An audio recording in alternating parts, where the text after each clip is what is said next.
What is up, everyone? Chris and Sheree Geo here, coming to you from Beyond the Veil. I'm going to do a quick little live stream for you guys and gals about the cosmic classroom. It's something that we brought up in the last show, and I didn't want to go too far off point, so I wanted to save it for another show because this is some pretty deep esoteric information that I think a lot of people will resonate with. The question is this a classroom? Is this a prison? Is this much more?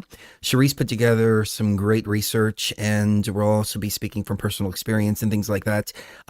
So we're going to get deep into it. Earth, imagine how beautiful it is. A living, breathing world suspended in the infinite depths of the cosmos, but beneath the surface lies a profound secret. The planet wasn't always the way that we see it today. Originally, Earth was designed to be a cosmic classroom, a sacred space for souls to learn, to grow, to evolve.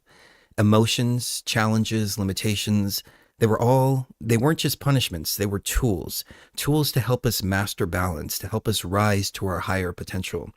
But something changed. That classroom could have been hijacked. A nefarious system might have been put in place, a net invisible to the eye, but powerful enough to trap souls, erasing memories and locking humanity in a never-ending cycle of reincarnation. What was once a divine plan became a mechanism of control, a wheel of suffering. So ask yourself, why don't we remember? Why do we keep repeating the same mistakes, the same cycles over and over again? Are we just stuck in this matrix? Are we stuck in a never-ending wheel of reincarnation? The questions aren't just philosophical. They're the key to breaking free. So tonight, we'll be unraveling the truth behind this net, this force behind it, this hidden mechanism of karma. We'll uncover how the very system meant to teach us has been used against us, and more importantly, how we can escape it. So this is going to be a great show that we're going to take, like I said, the past 20 years of experience, apply that to other research as well, and see what truly lays beyond the veil. So let's take a quick break, and we will let some people gather in the chat chat room as we progress, and we'll get into it right on the other side. What do you think? I think that this is we've been hinting at this for like the last several shows. And as we got into the Matilda O'Donnell book of Alien Interview, and as I started to dive into old research that, I've been going over on my computer, I've been realizing there's a pattern here, a really intricate, important, but also unseen by most people pattern to the death experience, what we experience after death, and what happens to make us come back, and why can't we remember? That's the key question, is cool. Why can't we remember? So let's get into it here in a few moments. We'll be right back.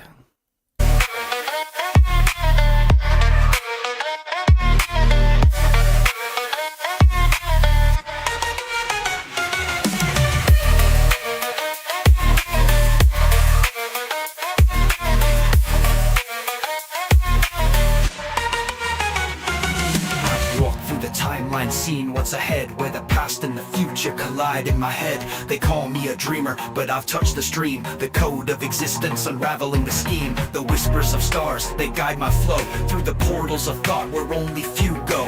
Infinite paths, but I chose this one to echo the truths from beyond the sun. Echoes of tomorrow, calling me tonight. Secrets in the shadows, hidden from the light. Echoes of tomorrow, ringing in my mind. Time's a fleeting rhythm, and we're the ones who find. They buried the answers in the sands of Mars, encrypted in pyramids and forgotten stars. But I broke the cipher, saw through the frame, a universe woven with more than a name. Reality bends like a Mobius line, past, present, and future, they all intertwine. I'm chasing the echoes, rewriting the lore, unlocking the gates to forever and more. Echoes of tomorrow, calling me tonight. Secrets in the shadows, hidden from the light. Echoes of tomorrow, ringing in my mind. Time's a fleeting rhythm, and we're the ones who find.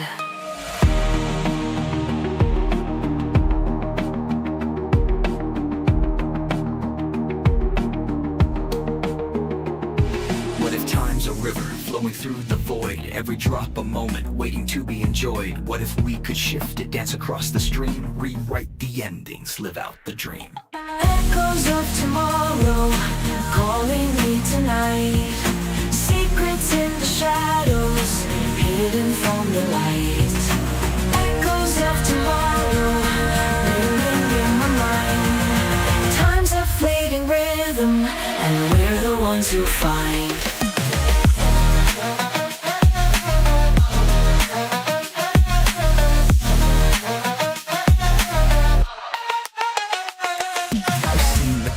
And the birth of a star, a cosmic reflection of who we all are. Every fragment of light, a story untold, written in patterns too ancient, too old. The fabric of space is a canvas we weave with the colors of thought, the truths we believe.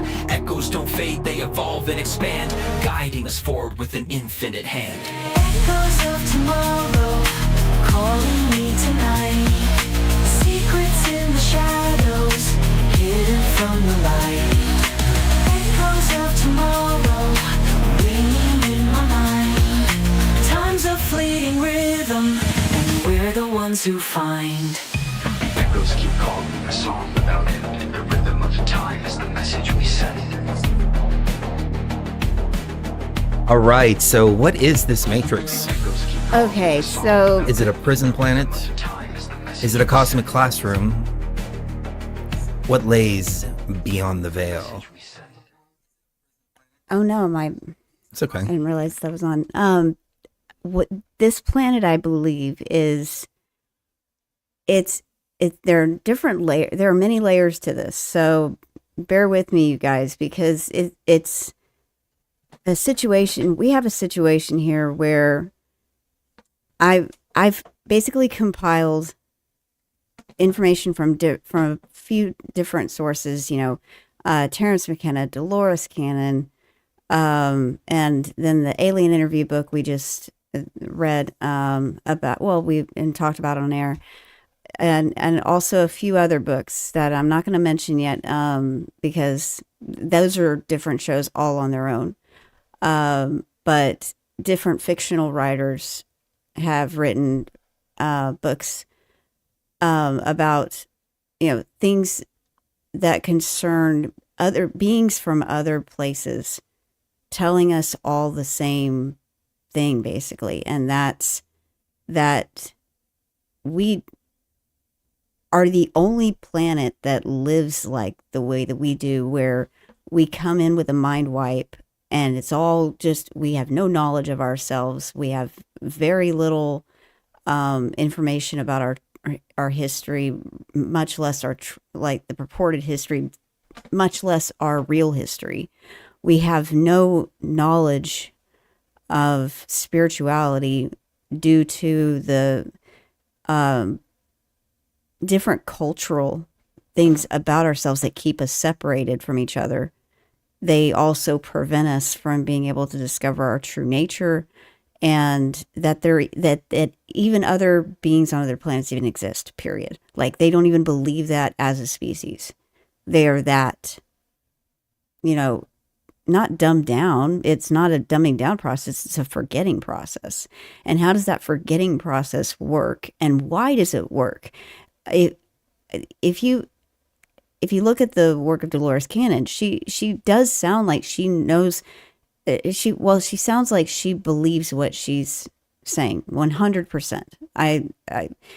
We never doubted that, and I wish we had been able to have her on the show, but instead we had No, we had Dolores on. Did we have Dolores on? Yeah, we had her we did on that one right before she passed away. Right before she passed away. Yeah.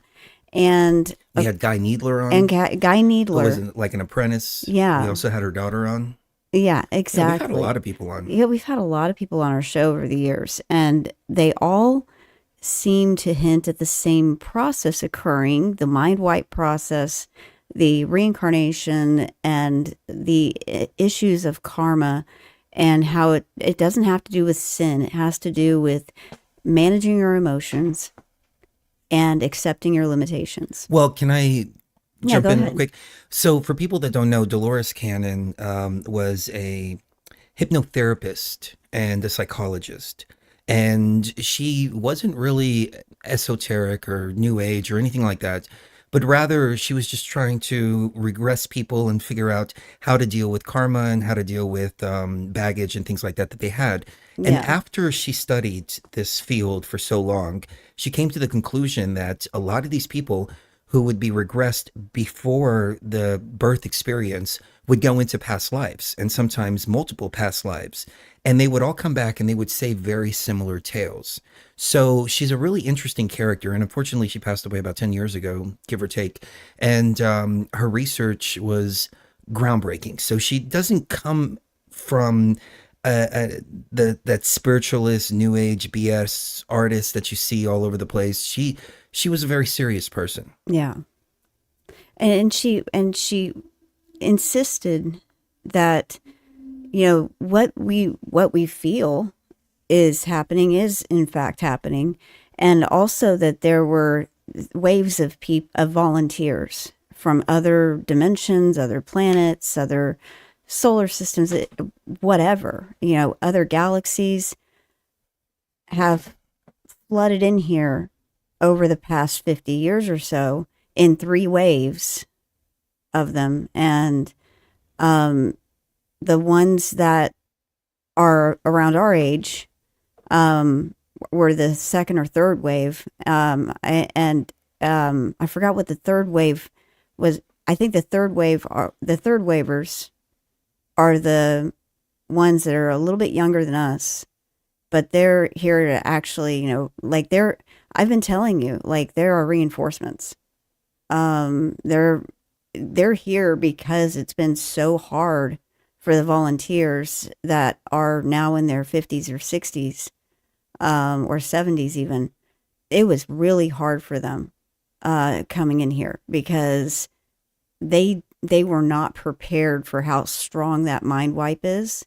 They weren't prepared for the way they'd feel here, because this place is all about feeling emotions and dealing with them in a responsible way, because that's how you get the karmic attachments, is you do something to somebody else based on an emotion that you're feeling right now, and that then binds you to that person karmically.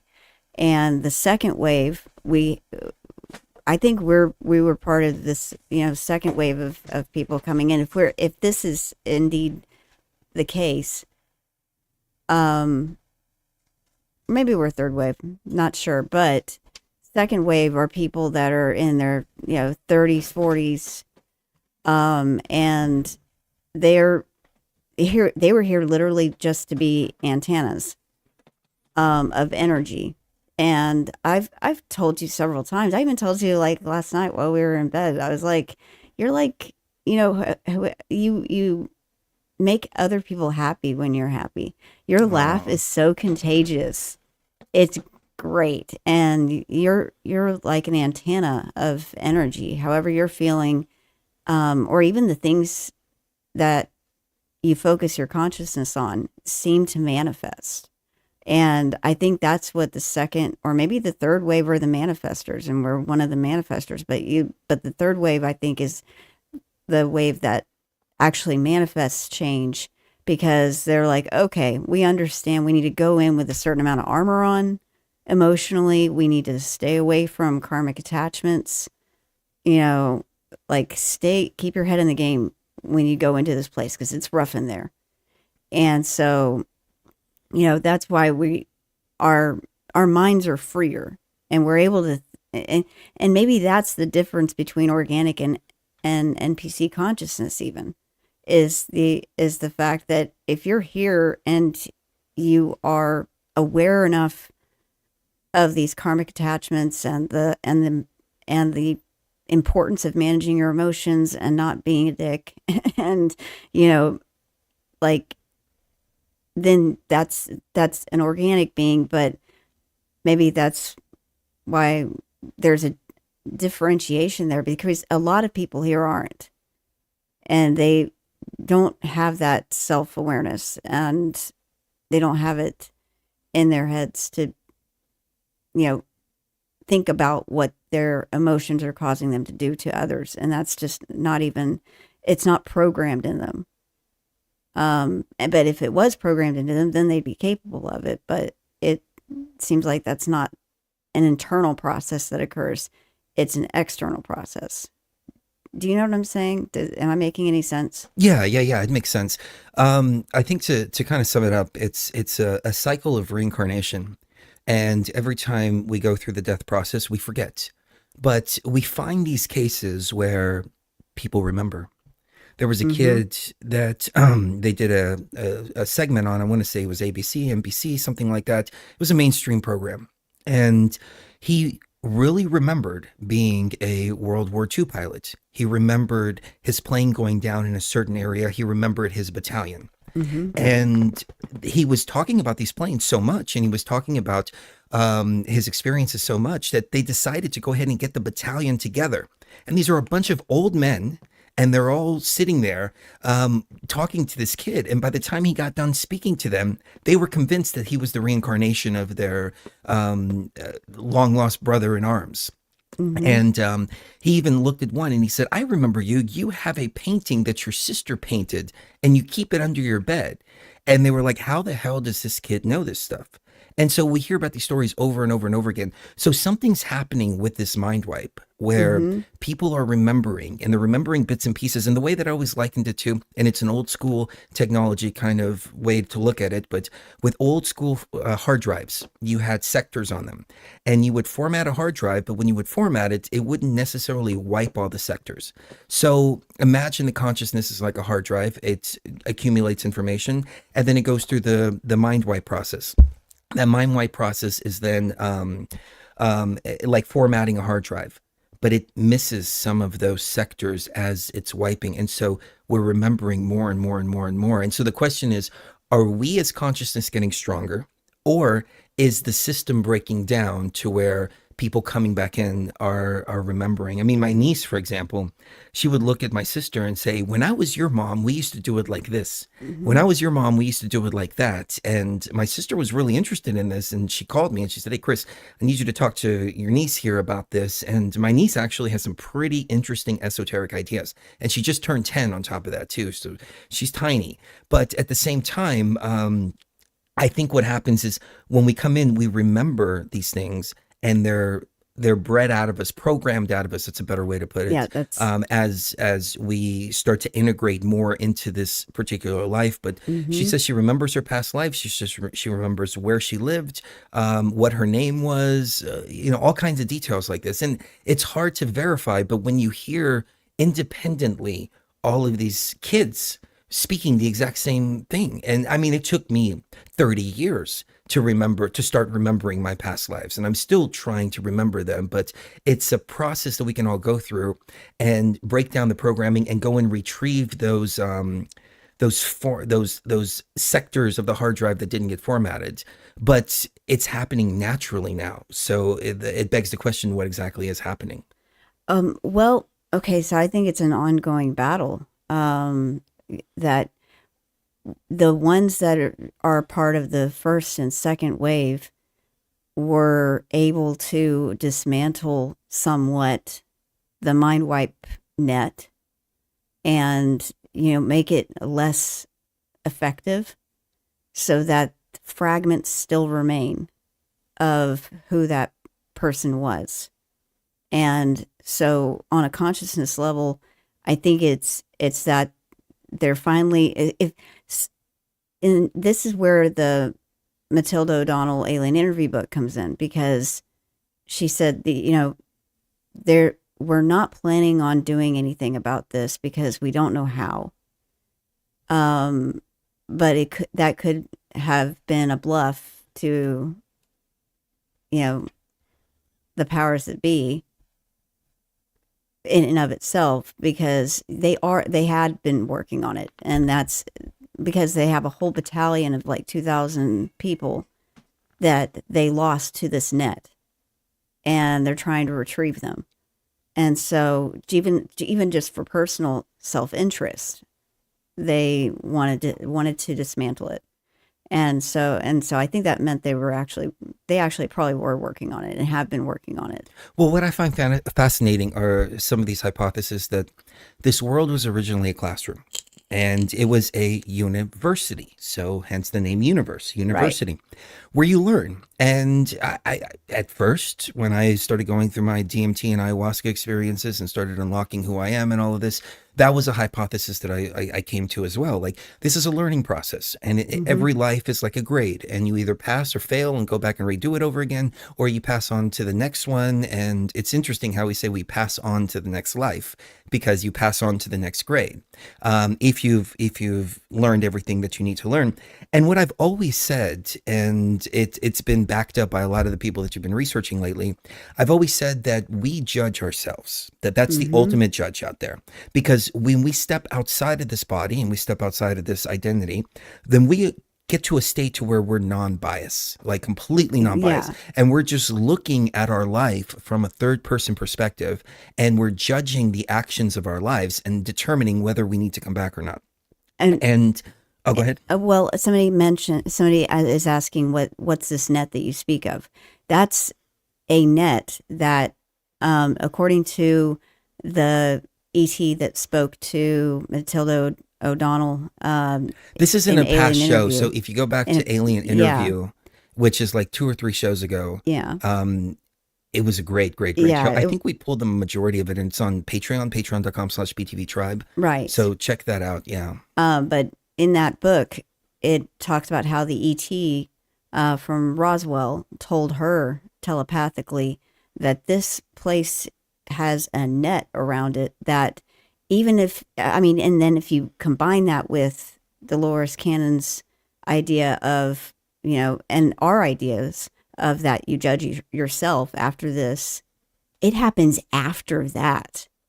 According to Dolores Cannon, instead of going just back into another body and being able to remember, okay, I'm going to remember that, I screwed this person over in a past life. I've got to make up for that in this one.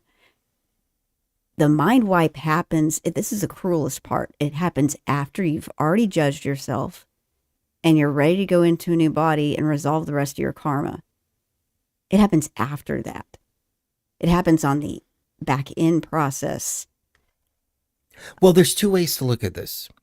The first way is that in order to get it right, you do have to have the mind wipe, because you have to go in there and actually do it. It has to come from a soul level. It doesn't come from a gnosis level or a knowledge level, because it just wouldn't be the right effect. I mean, if you consciously go in there and I'm not going to make this mistake, I'm not going to make this mistake because I did before, you're not actually changing the soul essence itself to be that thing. It's something that you have to go through and experience yourself.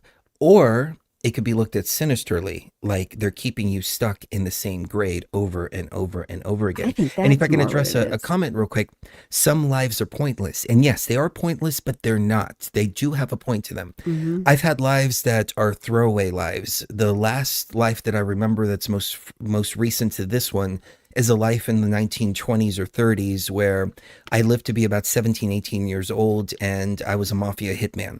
And I did some horrible things in that life. I was executed in that life, but and I didn't learn anything. There was no growth, but there was the stepping stone to get me to this life. And this life is where the work is being done. So regardless of whether the life seemed pointless or not, there is a point to get you to that next stage where you need to be in the right place, the right time, the right body, the right parents, the right friends, family, even enemies, people who you encounter that they seem like, oh my God, these people are just so annoying. A lot of them will be pushing you towards your higher purpose. We've had that in our experience so many times, which is why I don't hate the trolls out there. I don't. When we first started back in 2009, oh my God, it was like stepping into like dog crap and realizing, man, I got crap all over my foot, and being so naive and young at the time, conscious, both in consciousness, experience, and we thought, oh, we're all here fighting the new world order and everything. We had no idea that this whole thing was just so controlled. And in hindsight, it's like, of course it's controlled. Of course there's a bunch of plants in here. Of course there's people who are there to stir narratives in different places and do things like that. Of course there is. But at the time, you're so young and naive. However, trying to get away from them as much as possible pushed us to go further create tfrlive.com, for example, you know, the radio station we used to have. And then that even came to a point where we were like, we need to let that go because we need to work on our own personal growth. But everything happens to push you further and further and further towards your higher purpose if you let it. If you don't and fight against it, then it does the opposite. Yeah, exactly. But the problem is, I think this mind wipe system is unfair because they explained it to Dolores Cannon as, well, it wouldn't be a test if you knew all the answers. But this isn't even allowing the questions to be asked. That's where the problem is. I think we've been looking at this the wrong way. It spares the soul. I mean, it spares, you know, all those karmic attachments, but it gets rid of our knowledge of self to a certain extent that we don't even know the questions. That's the problem. A university has questions on a test, not a blank sheet of paper for you to incessantly like doodle around on in a circle, going in a circle with all these people. That's how the problem came in, Well, I think. perhaps. And I'm not trying to be contrary just for the sake of it. Well, I guess I am being contrary for the sake of it. Because I want to see the other side of the coin here. And again, a lot of the things that I say, I don't necessarily believe, but it's just things that I have to look on the other side of the coin for. So let me give you a personal example, and I'm going to get your take on this. So the life that I mentioned earlier, where I was a mafia hitman, it was a lot of murder it was business, you know, it wasn't innocent people. It wasn't anything like that. It was business. They signed up for it. I signed up for it. I got executed as a result of it. That was part of the contract that I signed for that life and the life that I chose in that particular life. That being said, though, this life, I can't even kill a bug. Like, you've seen me. I take spiders and things like that and I set them outside. It took me a long time to just cut the head off of a fish. And that's when we were drinking ayahuasca really hardcore. And the ayahuasca was like, hey, look, it's okay because these fish are energy conductors and it's fine. You have to, when you kill them, you have to kill them with love and compassion and, you know, instantly. The suffering, you don't cause the suffering, but you take that energy source. So that being said, there was something inside of me from day one, like day one of me being conscious in this body, that I knew that murder was something that I needed to stay away from, even when it comes to hunting. And I love to eat meat, don't get me wrong, but I've never killed a mammal like that. And it's something that I feel like karmically I have to do. Where does that come from? I think that. Are you talking about the? Well, like just this whole thing in my consciousness that's like, do not kill anything in this life. Make it through this life without killing anything, even a mammal. That's in that. Okay, see, that is how. And these thoughts were there before I unlocked this past life. Right. And that, I think that's because of the dismantling of that system to a certain extent. Okay. Where the third wave, like I said, we came in with armor on. And we came in like already knowing, okay, this is what's going to happen. And I may not know it on a conscious level, but at least I'll know it on a subconscious level. An innate awareness of life and the sanctity of life.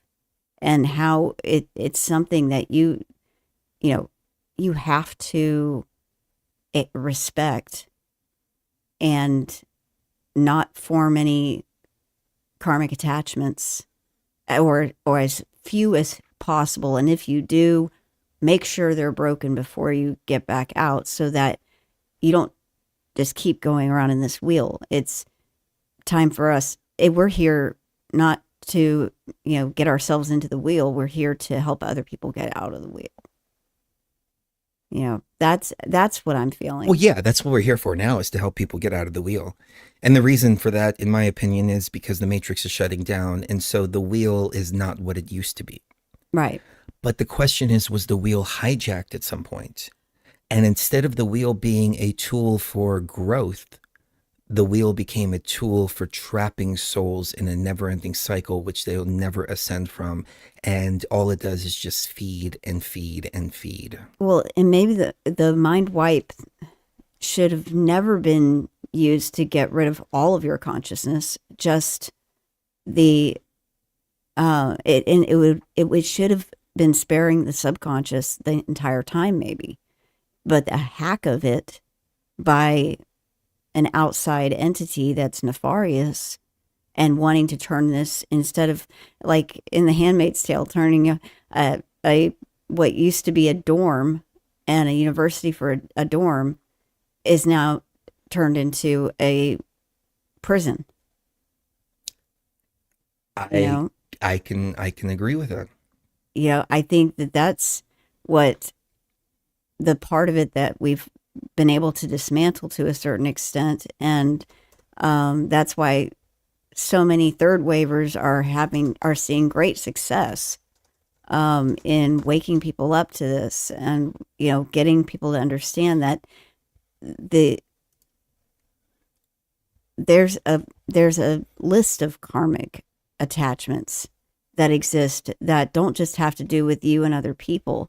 It's the whole idea that you can, and I might be a little bit, well, I don't want to be offensive to anybody out there, but it's always been really interesting to me how you can transfer that responsibility of what you do to others or sin or things like that, transfer that sin onto another being and then expect it to work like that.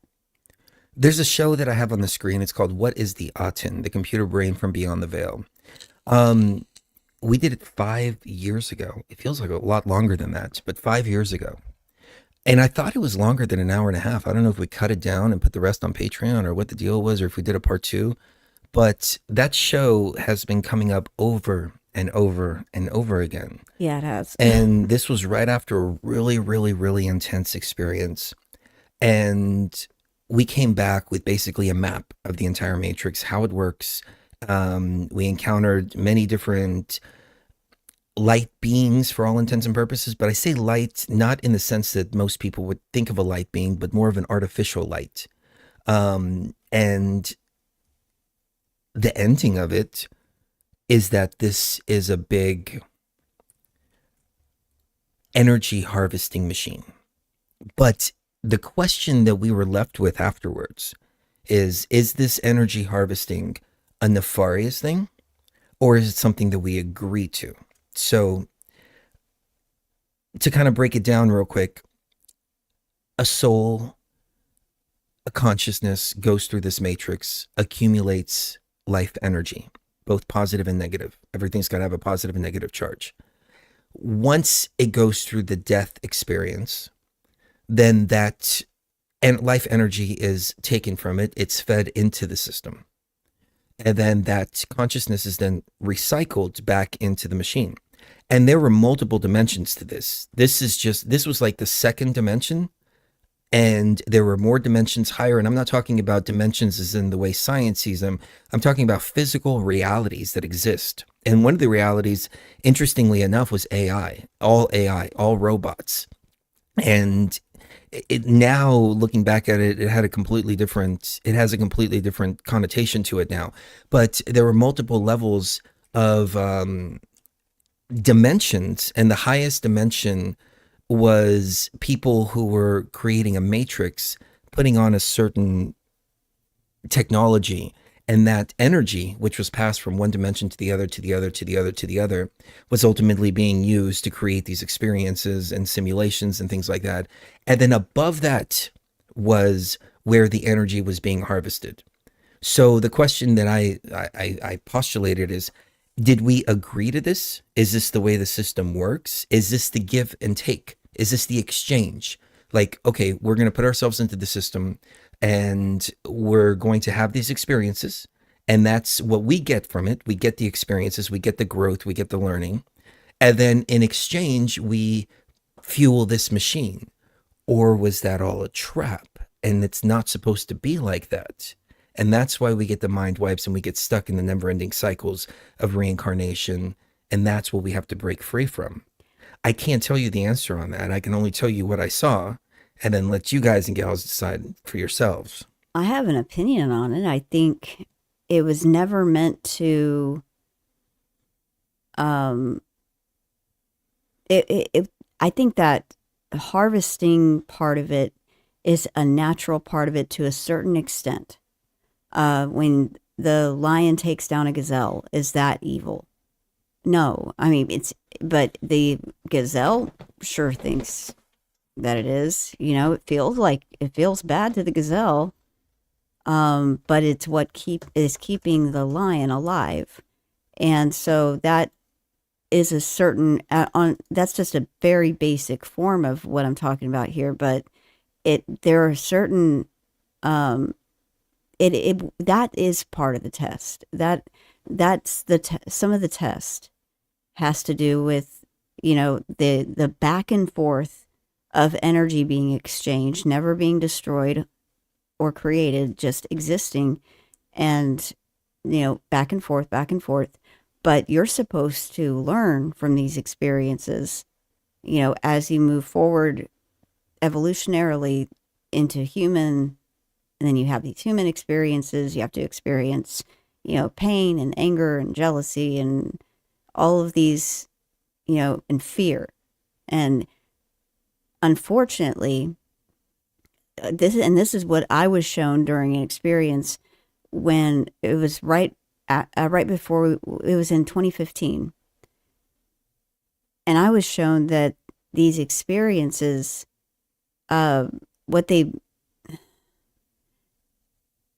essentially done is they've hacked into that test, and they've ramped up the fear response so that if we're feeling fear, if we're feeling fear, it's perpetually going to keep you in that wheel, because that's just a natural part of being human, because most of our karmic attachments come from fear. You know, fear of going to hell, fear of losing your job, fear of, you know, losing your wife or your kids, or, you know, fear of, you know, looking like a fool, fear of, you know, that's what makes us react in the ways that develop these karmic attachments. And so by doing so, they hacked into what Terence McKenna called the threat detection device inside of our brain.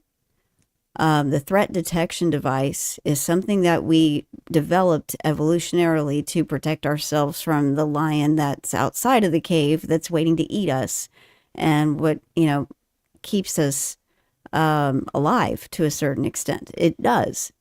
But now it's not that it's not important, but it's being manipulated. And it's being manipulated through all these cultural paradigms that exist and all these narratives that you get from the news. Everything, I mean, that's why we tell people, you know, we're not trying to fearmonger about World War III. We have a concern about it, but we're not living in fear over it. Because living in fear, it is what causes you to act irrationally or to act against your fellow man. A fear would make Putin launch nukes, you know? If there were a legitimate fear of, I'm about to lose my country, I have to do something, boom, you know? Do you see how this works? So they hacked into that part of the mind with the mind wipe. It's like a 2-for-1, you know, you get a mind wipe and then also you get your threat detection device turned up so that you fall for these archetypal structures and the archetypes also have to do with astrology and all of that. Even I was shown that even the astrological system itself is designed to make you fail. It's designed Wow. to have even the planet's energies against you constantly. Oh, yeah. And Oh, pulling in on that you regard. all the time. Yes. That's why we have been so big on astrology. Like Mm-hmm. everything we do with astrology. And we've been doing this for over a decade now. And Sheree's a great astrologer. And the reason we do the astrology is because sometimes the planets work in your favor. Mm-hmm. Sometimes they work against you. It's the knowledge of You have how to be the planets aware are of it. affecting you Yes. that you can then take the power back and say, okay, I understand. I've got the planets against me right now. Maybe this isn't the right time to make this particular move that I'm thinking about making, or vice versa. Everything is going towards my favor. Mm-hmm. Or, like in my case, I've had a lot of things in my birth charts that I was able to avert because things were supposed to happen to me when I was 30, 35 years old that never happened because I had the awareness of it. Exactly. Had I not had the awareness of it, I would have walked right into the trap. And the reason I know it's so accurate is because things from the past, the childhood, is all so dead accurate. Things that I've never told you, things that I've never told anybody, was showing up in the birth chart over and over and over again. So much so that I had to start paying attention to what was coming up in the future. Exactly. And So it's walking outside of that fate and forging destiny. Two Yep. different things. Destiny is what you forge. Fate is something that you're bound to. instead of drowning in the bullshit, you're surfing on it. Yeah, exactly. Yep, You that's can't change exactly. whether the bullshit's coming or not. Right. But you can change how you How navigate you it. navigate it. Exactly. But fear is a big thing. It's like the number one thing. And fear is not necessarily a bad thing. It can be used to push you in the right direction. So for Right. example, you're up on a mountain and you're afraid you're going to fall off.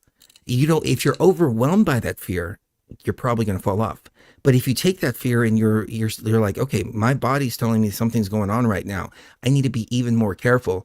You're going to walk through that mountain cliff and not fall off because that fear is coming up to you and saying, hey, there's something to be concerned about here. Yep. Or you get that feeling like something's not right. And you walk down an alley and you go, you know what? I'm not going to walk down this alley. And you could have wound up being murdered walking down that alley. Okay. So now, in light of that, now, how do you feel about institutions, cultural institutions, that come in and say that's not allowed? You're not allowed to know that.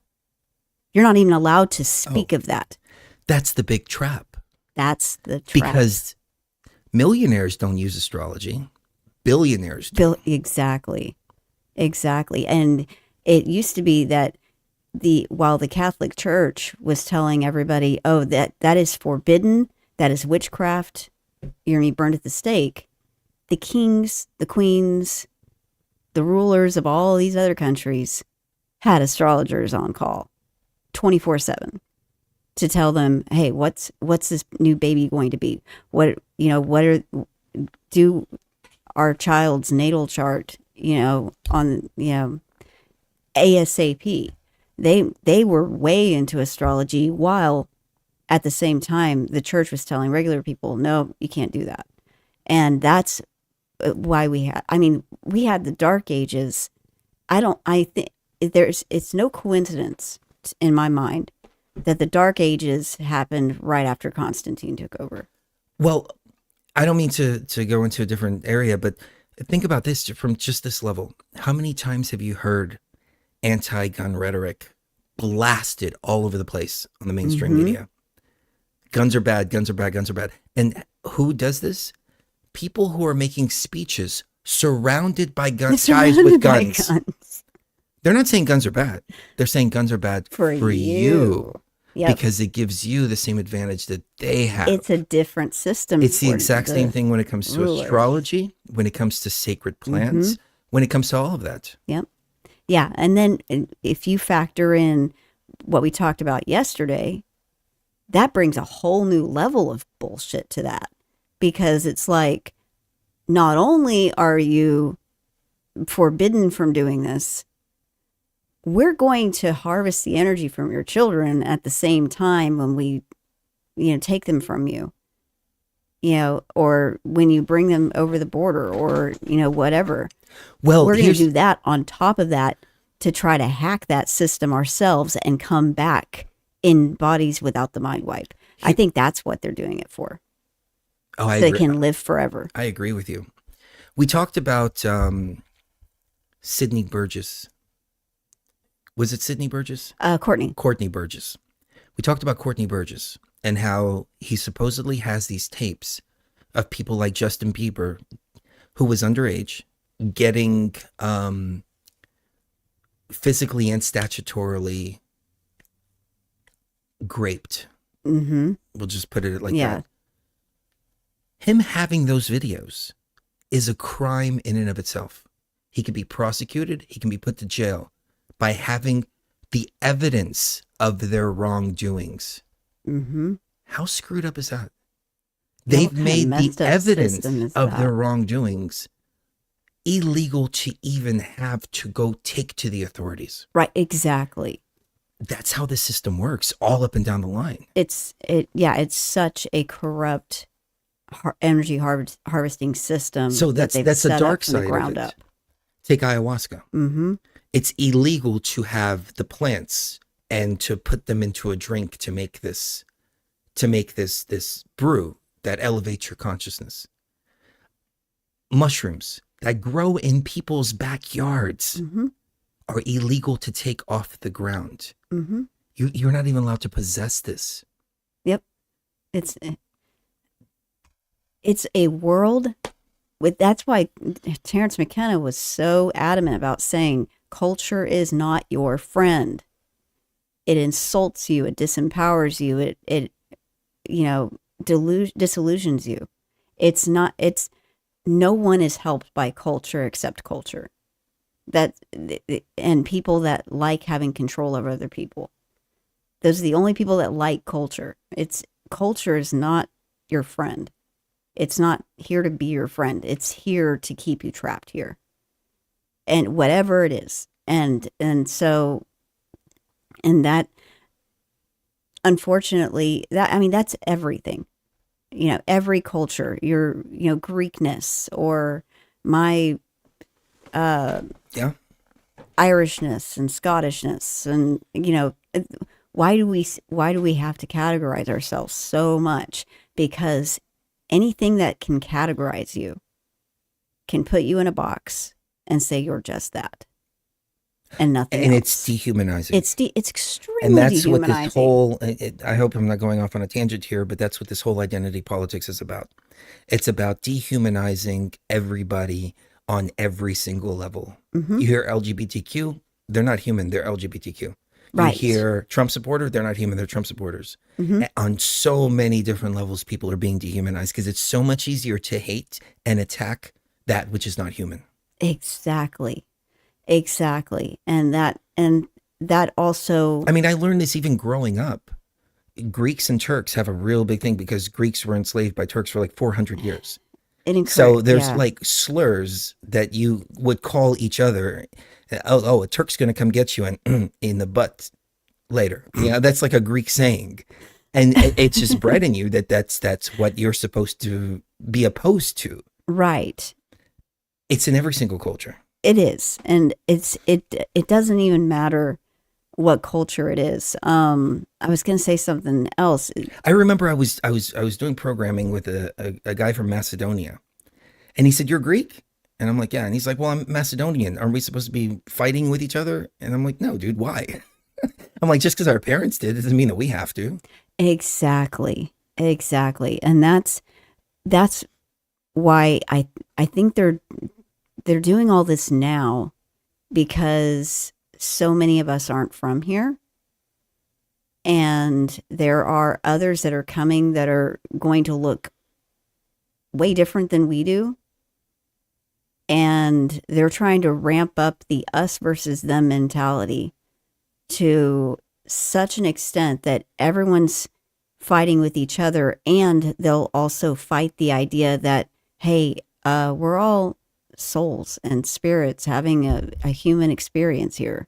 You know, The things that make us different and unique are, in my opinion, supposed to be celebrated and shared. yeah, I me too. love culture. I do love culture.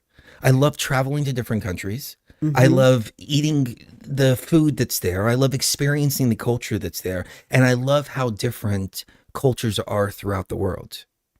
It's a good thing. It's not a bad thing. That is a good thing. And, It's but supposed to complement. It's not supposed to divide. exactly.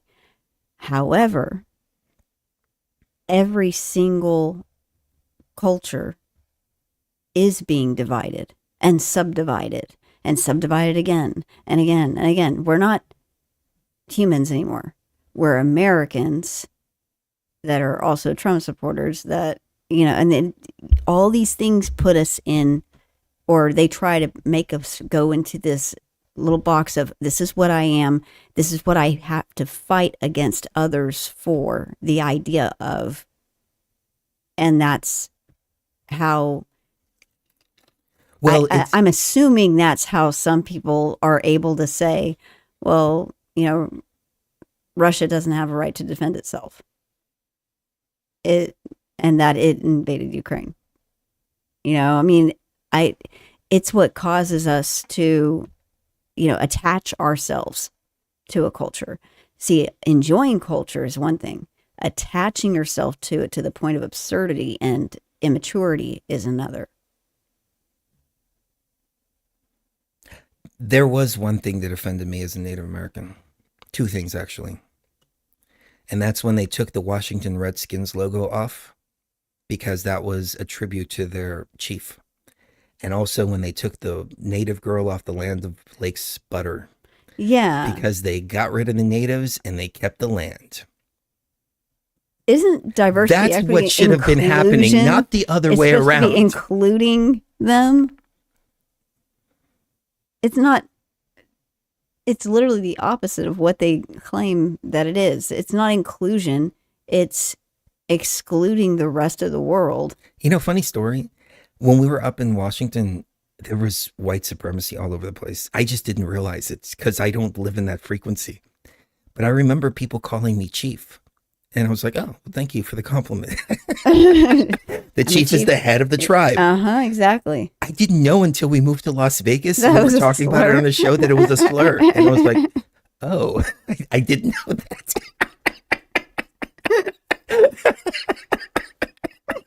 I didn't have a heart to tell you. It's okay.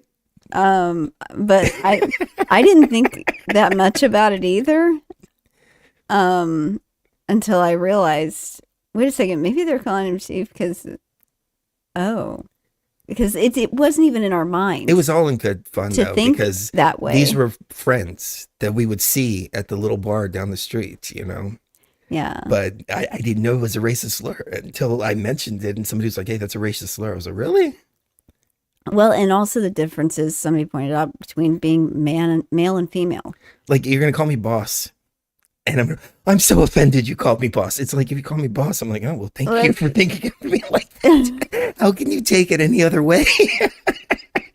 Well, exactly. That is an oxymoron. So what about the differences between male and female? Instead of celebrating those differences, they're just going to get rid of those differences altogether and make people androgynous. You notice that? Instead of celebrating, hey, we have different brains, we have different size organs, we have different, like internal organs, we have, the differences between us, and the way we think, like men are from Mars, women are from Venus, the way that we think is vastly different. My corpus callosum is thicker than yours, but you have a bigger brain. We were supposed to complement one another and we're supposed to blend together. It's not supposed to be this, I'm something because society told me that I'm something. That's true. Some of this rhetoric, I hate that word rhetoric, but some of this rhetoric can also be used against people, because I remember thinking to myself back in the early 2010s, 2011s. I keep mentioning that time because that's when we got into ayahuasca, and we started working with it like almost on a weekly basis, if not every couple, if not 2 times a week, for periods of time. You know, we would do it for 3 or 4 months, then take a break, and then do it for 3 or 4 months. And then when we moved up to Washington, we were out in the middle of nowhere on a lake, and it was beautiful. And that's when the hardcore work really happened. But I just lost my train of thoughts on what I was about to say. I did that earlier. The ayahuasca revelations.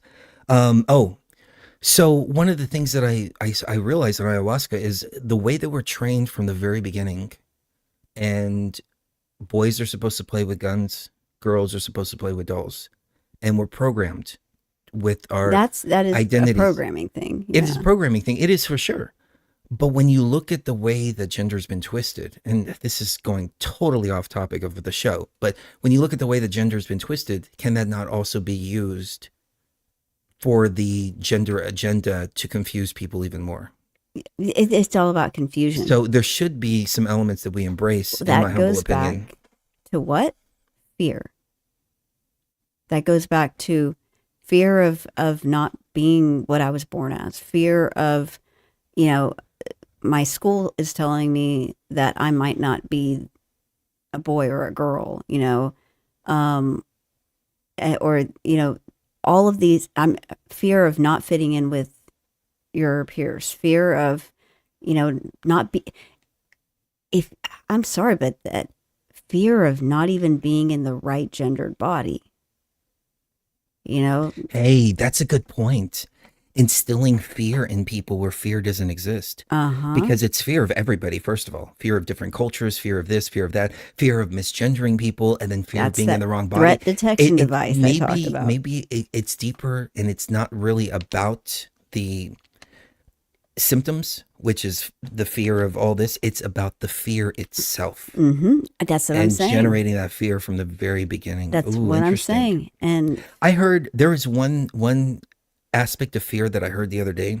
I heard somebody talking about this. I wish I could take credit for it, but I can't. But I'll give it to you in my own perspective. He said something along the lines, and I'll use myself as an example because I don't remember what he said exactly.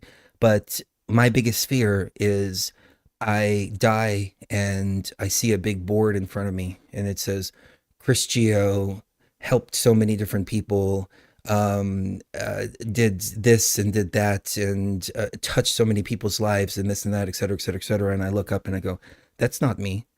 And it says, that's who you were supposed to be. ooh, Think about that. that's profound. Yeah. I was like, damn, dude, this guy nailed it out of the park. Yep. And that was spot on. That's a healthy fear. Yeah, and that's the innate fear that's supposed to be there, that they just ramped up when they put this system in, or altered the system. They altered the pre-existing school classroom system with a prison. They altered it to make it a prison. That's what I'm saying is that, and that doesn't make you a victim. Someone said, oh, this sounds like victimhood. No, victimhood itself is part of that system.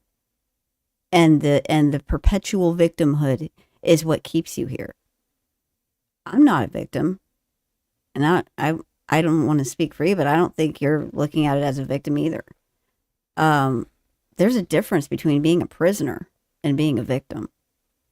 You can be imprisoned and not be a victim at all. Like you're like, I'm in here. I'm not supposed to be in here, but I'm in here.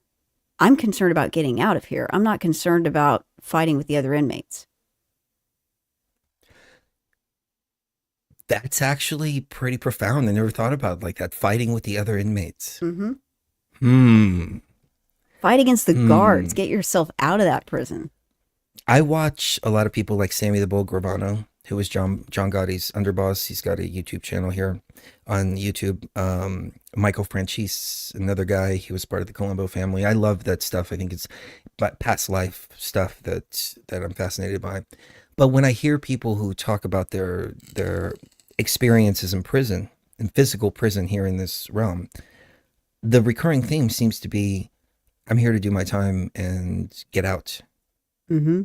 But imagine those who go in there with the mentality of, I'm going to go in here and I'm going to run this and I'm going to do this and I'm going to do that and start fights and everything like that. They're trapped in that never ending cycle forever. Mm-hmm. Now, if we can take that physical example and apply it to consciousness, what do we get? The exact same thing. Exact same If we're thing. in here fighting with each other over and over and over again over pedestrian BS, well, then what does that do to the consciousness? Now imagine if they added to that process that every time you had done your time, they gave you electric shock treatment until you couldn't remember who you were. And then threw you back in the prison. That's what it is. You know, and you're going to run into the same thing over and over and over and over and over again because you can't even remember who you are, much less that you have, you know, you got in trouble for this once before, buddy, you know, or 400 times before. And you're just going to follow those same patterns because, you know, you've got all of this prison designed to keep you there. It's designed with culture to keep you there. That's what culture is for. It may be beautiful. It may be, you can celebrate it, but the attachment to it is going to keep you in that prison. You know, because there's, just like in a prison, there's a bunch of different gangs. And you have to join one. You're not allowed to not join one. You know, you're born into one. You know, essentially, like I was born into a Pentecostal preacher's family. You know, that was a gang. And then you've got the gang that you were born into. You know, the Greek Orthodox gang. You know, and when you're born into it, and I didn't resonate very well there. No, and that's, I always pictured when I walk into the church, like the whole thing just catching fire. That's because the subconscious remembered who you are, where you came from, what you came here to do, and all you need to do is access it using psychedelics. That's what unlocks the Easter egg of consciousness is psychedelics. That's interesting. So I wanted to take a quick break before we do. I wanted to talk about Aya Life because people have been asking about it in the chat room. Somebody said, is Aya Life a juice? And it kind of is, it kind of isn't. Let me tell you the story real quick. Sheree has a lot of pain issues. And as somebody mentioned in the chat earlier, fear of pain is one of the biggest things here that can either motivate or not motivate. Or it can either trap you or not. So she had been taking NSAIDs her entire life, and the doctor said, look, you can't take NSAIDs anymore. And so we had to find something else. And so we started looking at the different sacred plants. When you look at ayahuasca, it comes from two different plants. It comes from the chacruna, and it comes from the ayahuasca vine itself. The ayahuasca vine is actually an MAOI, and the chacruna has the DMT in it, which causes the visions and all of that. Yet, down in the Amazon, the shaman considered the aya vine as the healer, where the chacruna, which causes the visions, is considered the helper, rather than the other way around. I would imagine that the chacruna would be the healer because that's what causes the visions. And physiologically speaking, when you take the aya vine, you have to take that with the DMT because that makes the DMT active orally.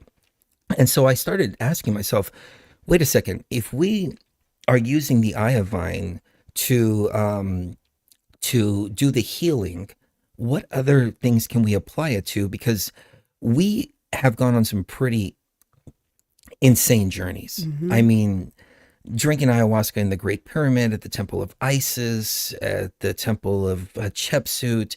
You know, those are hardcore experiences that the normal person out there is not going to have.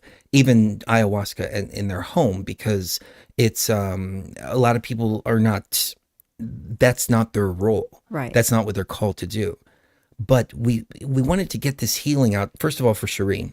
That's something that can be done on a daily basis, but also get it out there to people. And so in an ayahuasca experience, it just gave me this whole recipe for using the ayahuasca vine, using cannabis, which cannabis, a lot of people can't get high. You know, they don't like to be outside of that state.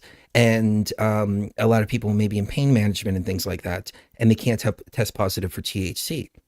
So we got the recipe to start extracting the active ingredients from the aya vine, which is non-psychoactive, and the non-psychoactive parts of the cannabis plant, and coming up with a high purity CBD. And I remember when we first came out with it, the whole thing was the synergy effect between the THC and the CBD, and that's what the mainstream thing was out there.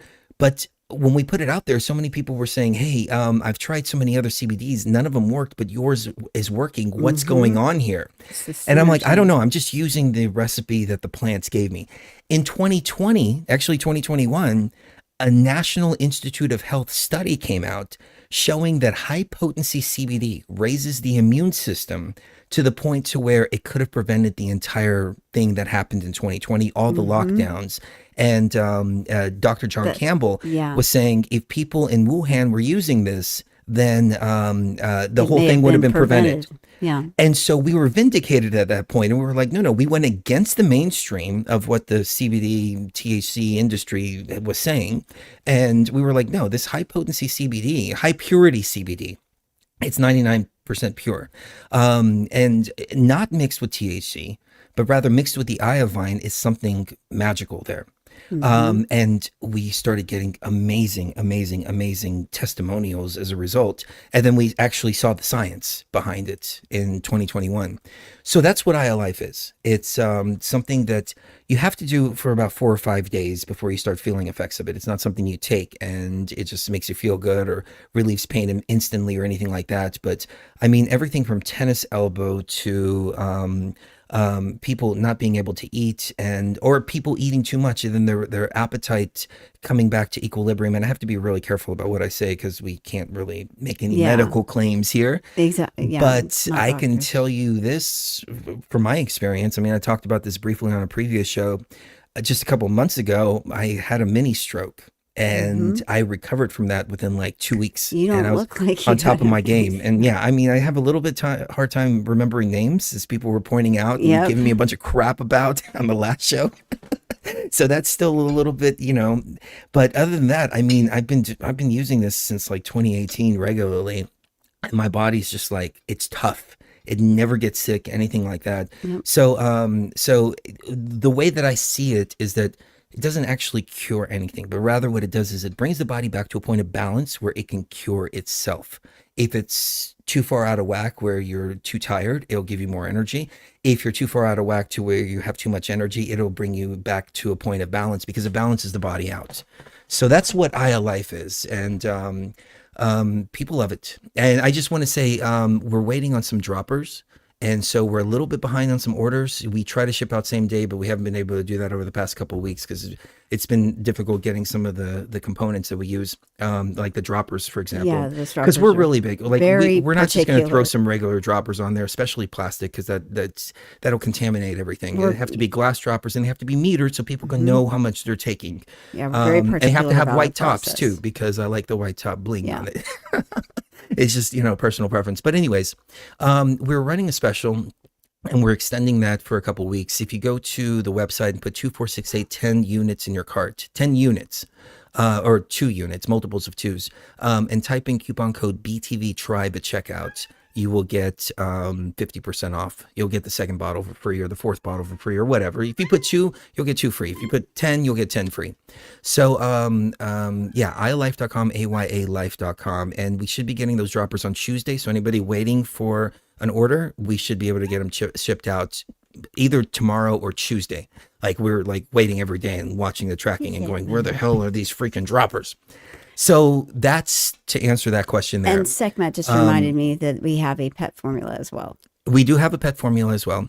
There's no side effects as in like a buzz or anything like that. However, we do have some products we're about to launch that do give you a nice feel good energy to you. And those are something on a completely different level. Those are specifically meant for a particular purpose, which is rest and relaxation. R&R.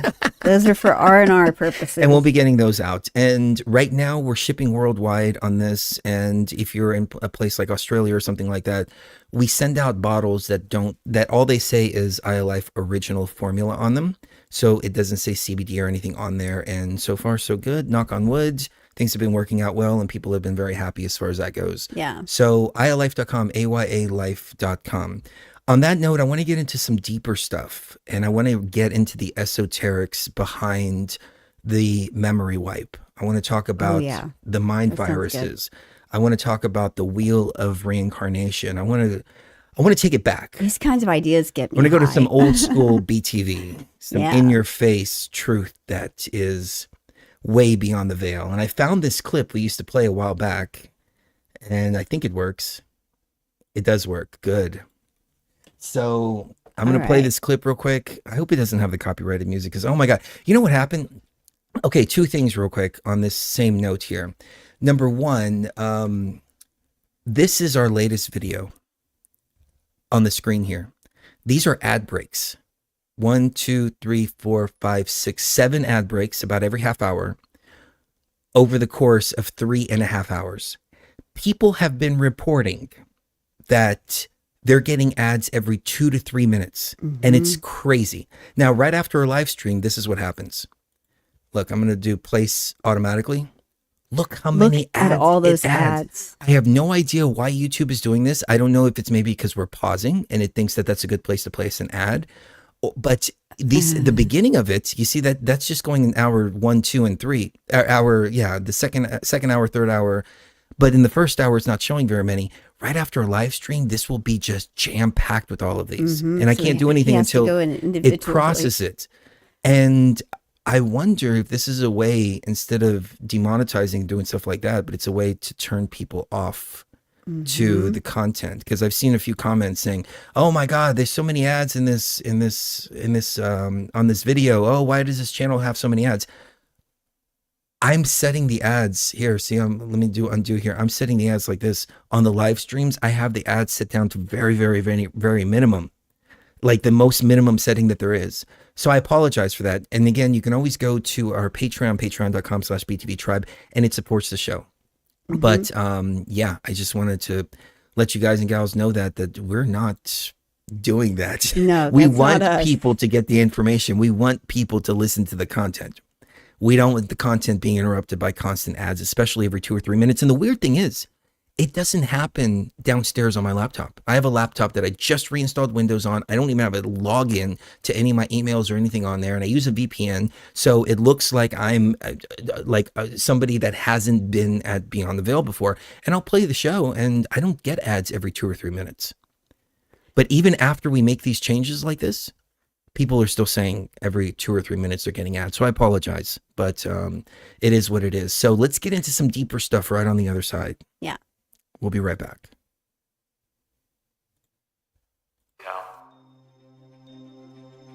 Am I interrupting? Thought you might be running low. Wait a second. No, that's one that I have a freaking copyright thing on. Oh my God. Well, another thing real quick. I licensed a bunch of music, and even though I have the licenses, YouTube went through and demonetized all of our videos, not for content, but for copyright. And these clips are like 30 seconds long, and we have licenses for them. Yeah. We have some videos with millions of views, and all of our monetization was just taken because of stuff that I licensed. Let's see. Is this one we can play?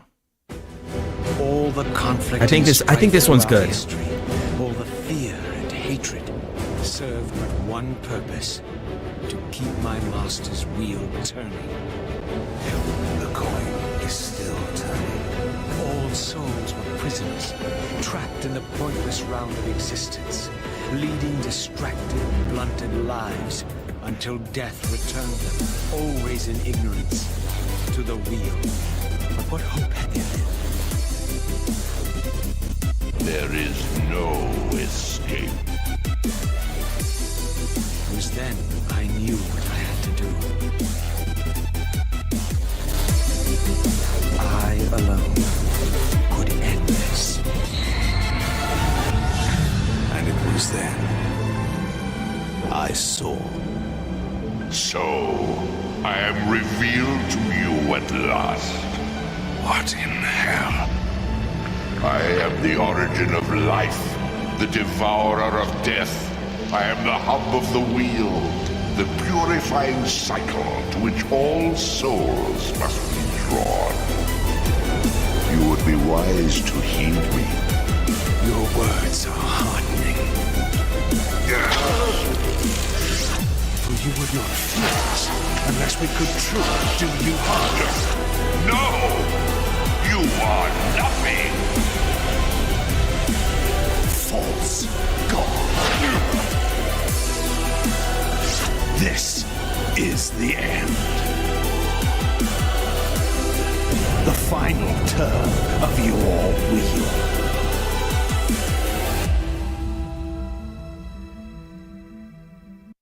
All right. All right. I'm crossing my fingers and hoping that's not another one that I have a freaking license for, that they did that. People are asking, again, you go and you to the single bottles and put 246810 in your cart and then put coupon code BTV Tribe. Yeah.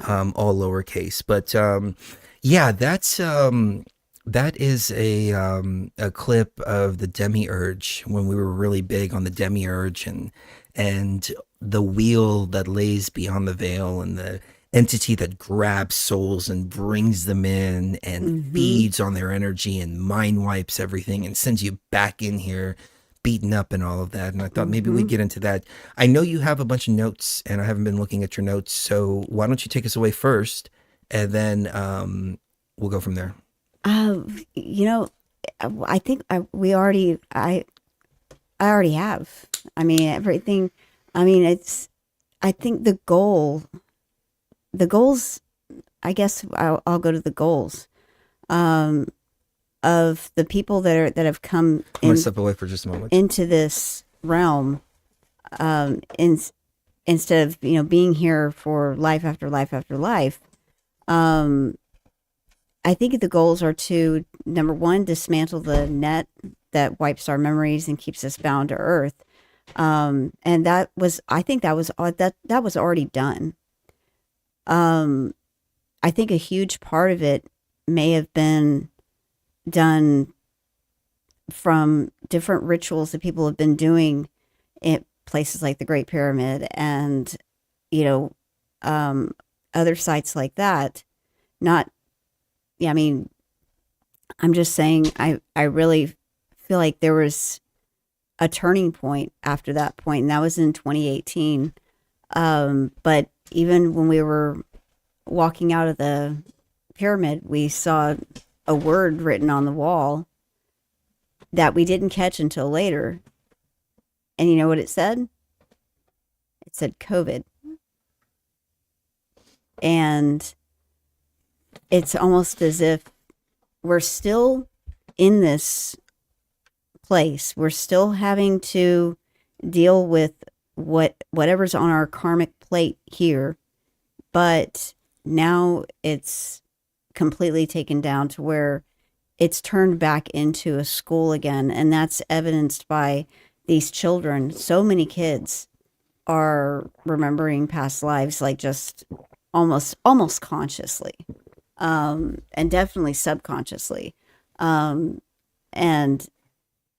we know this through all of Dolores Cannon's work, of course, but other hypnotherapists have said the same exact thing, that underneath that the conscious mind is just this rich tapestry of these kids' past lives, that's just very easily accessible compared to the hard way. It used to be harder, I think. And after 2018, it seems like everyone's waking up. It's like there's this veil that's been lifted. And I mean, it's in the name, Beyond the Veil. Like, I think, I mean, I'm sure it wasn't just us, but I think doing things like that dismantles the superstructure that's controlling this process of amping the fear up, and also at the same time keeping humanity in the dark about what's really going on underneath the surface. That's why, I mean, 2020 backfired on the establishment big time, because it gave people a lot of thinking time. It gave a lot of people a lot of time to look stuff up on the internet and figure out what the hell's been going on the last 100 years. Yeah, and I don't think they accounted for that, so they scurried to try to censor everything. And that blew up in their face. And that blew up in their faces too. It seems they like showed their hand way too much. Way too much. But at the same time, and in hindsight, I don't mean to interrupt, but in hindsight, you know, the 2021 thing, I got really depressed afterwards. I mean, it wasn't like depressed, like I'm sitting around going, oh my God, I'm so depressed. It just, there was this sadness that came over me, this feeling of, I'm so disappointed in mankind out there for choosing the deep state and choosing control over peace and prosperity. Right. But at the same time, all that. In hindsight now, I think it's exactly the way it was supposed to happen, because that also blew up in their face. Right. It's almost as if they showed, they exposed themselves. Yes, they did. And so I didn't mean to interrupt. Please go ahead. Well, you know, what's interesting about that is that could have been part of the deal of dismantling. In order to dismantle this, people are going to have to make some decisions. Trump said, I'd like to lose one time so I can see who the real enemy is. Yeah, that's true. And that's what happened. I just wish the ayahuasca would have informed me of this. Well, not just that, but instead of let me hang for 3 years. This was a huge wake-up call to the ones that came here to help people. Is a huge wake-up call as to, hey, you're not doing enough, obviously, because people are still falling for fear and fear-based, action. It's like, why would you get that? Oh, because I'm afraid I'm going to get sick and die, or give it to somebody else. And, okay, that's a fear response that's not based on rationality once you actually are informed about it, but people didn't want to be informed. That was the problem. And it exposed where the work needs to be done. In 2020, that was a test that exposed, okay, who's who here, and who's on, who is ready to, move forward, and who's not. It was a giant weighing of the heart, is what we called it. And that's exactly how we framed it. A giant weighing of the heart, the Egyptian weighing of the heart ceremony, where the heart's taken and it's put up against Mot's feather. And it's got to be exactly the same weight as Mot's feather, not heavier, not lighter. And the heart just sank. The heart of humanity as a whole. And, it's interesting how I handled depression, because, I mean, in hindsight, it was depression. But at the same time, it was interesting how I handled it. And I don't know, it could be because of life. It could be because of just the higher consciousness or what. But I said, you know what? Screw this. I'm going to start DJing and making EDM music and going to EDM festivals. Screw it. I'm just going to make my own reality awesome. And I did. And I made some great friends, and we had some great experiences. And I have to say, it was one of the happiest times considering the circumstances. Right. It would have been much happier to see the deep state lose control and things moving forward. That would have been much happier. But instead, it turned inwards to, you know what, let's experience this life, because this life is fleeting and this world is crumbling. So let's party. And that's all you can really do, I think. Either that or wallow in it. Exactly. And like Mr. West pointed out in the chat, that thing made me change my career, and I couldn't be happier now. And that's what it did too, is it separated the wheat from the chaff, and it made people go, okay, if you're seriously going to force me to do this, I'll just go somewhere else. And then that was what they were supposed to do. Like, they passed the test. You know, would they let fear of not having a job and fear of, or fear of getting sick cause them to make an irrational decision without informing themselves first? You know, and all of that. And or are they going to do what's best for themselves and free themselves from a career that they weren't supposed to have? I'm so happy to hear that others handled it in the same way too. They just went out and said, how can I make my own life awesome? How can I enjoy things? And maybe that was all part of it too, because if this thing is being reset and if it's being, the old system is dying away and all of that, I've always said that that's something that we've needed, because throughout my experiences in this life, I realized that I was denying myself a lot of things that the body computer enjoys. And I was asking myself, if I go right now, would I be happy with the experiences that I've had? Sure, I would. But are there experiences that I wanted to have, you know, on a physical level, that's not part of consciousness, that's not part of higher consciousness, not part of any of that, that's part of the human experience? And am I really in balance if all I'm doing is just higher consciousness stuff and I'm not also doing the physical stuff that goes along with being in this world? And I came to the conclusion, no, I wouldn't be happy. And that could very well be used by the wheel of reincarnation to pull you back in and say, hey, don't you remember rave parties? Hey, don't you remember EDM festivals? Hey, don't you remember all this? You wanted to do more of this and you didn't.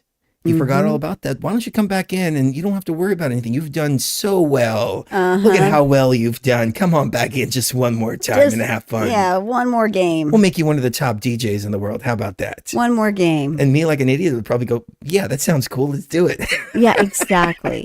And then boom, mind wipe. Yep, exactly.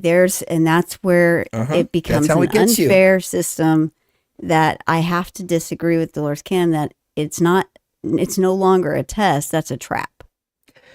I think of and I'm not saying anything Masonic here. It's an interesting parallel in a movie. The Last Temptation of Christ. Do you remember when he was on the cross? And the angel comes to him and says, oh, you've done so well. You've done so well. God doesn't want you to be crucified. He doesn't want any of this. Come on down. Yep. You know, oh, come on. He saved Abraham's kid from getting sacrificed. He wouldn't save his own. Come on down. And then Jesus, through the whole rest of the movie, spoiler alert, it's a great movie. You got to watch it. Yeah, I was actually. It was a Greek guy that actually made it, and he said it's the battle between the spirit and the material. And I was like, oh, interesting. But yeah, he goes the rest of the movie and he marries Mary Magdalene, and then she dies, and then he marries Martha, and he marries all of this. He has children, he has a great life and everything like that. And then he realizes at the end, oh shit, I've been duped. Somebody said, isn't there a law of consent to be reincarnated? Yes, there is, and we do consent, but this mind wipe happens after that point. According to Dolores Cannon's work, and this is what I've been suspecting all along, is that it happens after we consent. Like, yeah, sure, I need to go back and undo things, or I need to go back and be a better person. And then boom, the mind wipe happens, because she said, you know, they go through the death process, then they go through the self-judgment process, and then they decide if they're going to come back. But when they do, it's as they're coming back and they're being born, they're like, I'm going to remember. I don't remember anymore. It's blank now. Who am I? I think of that scene from The Matrix where Cypher is talking to the agent and he's like, I want to go back into the Matrix. I want to be somebody famous, like a movie star or something like that. And the machine's like, yeah, of course. And he's like, I don't want to remember any of this. Well, how are you going to know that the machine kept up their promise and put you back in as a movie star and all this? Exactly. And that's the thing. I think, and it's, even if it's not a selfish thing like that, even if it's just, oh, I feel bad about something I did, whether it's that, or I want to go back and experience that. I want to ride that ride again. That was fun. No matter which way, if you're attached too much to this plane, you're gonna accept being reincarnated, but then go through the mind wipe. Yes. And that's what I wanted to kind of get into in this segment, is how to avoid the mind wipe, how to avoid all of that. Because from what I've seen is that it'll use anything. It'll use anything from this realm. The only way to escape it is to truly understand who you are, your raw consciousness, truly understand the game that's being played here, because it will come in the form of a lost loved one. It'll come in the form of a child. It'll come in the form of Whatever you most desires desire. and wants. It'll Yeah. come in the form of things that you denied yourself of. And, you know, to each his own. But I remember a point when we were denying ourselves a lot of things because that's what we were supposed to do as higher consciousness. Right, exactly. And then I realized why are we doing this? All that it does is it creates this need, this want, and this itch desire. that can't be scratched. When we went Yep. vegetarian, it was fine for a few months, and then the brain fog set in. And then once the brain fog set in, there was every single animal on the freaking barbecue at once. And then Where we get the it. other side of the coin, which is the meat sweats and the oh my God, I ate so I much feel meat. so I can't. nasty Right, on the exactly. inside, yeah. There was no balance. And it's like, you got to have the balance. Yeah. You got to have the balance. Yeah, and that's So- part of what we're here to learn is Yeah. that balance. But also realizing what's important and what's not, what you actually want and what you actually don't. Exactly, and what you don't want.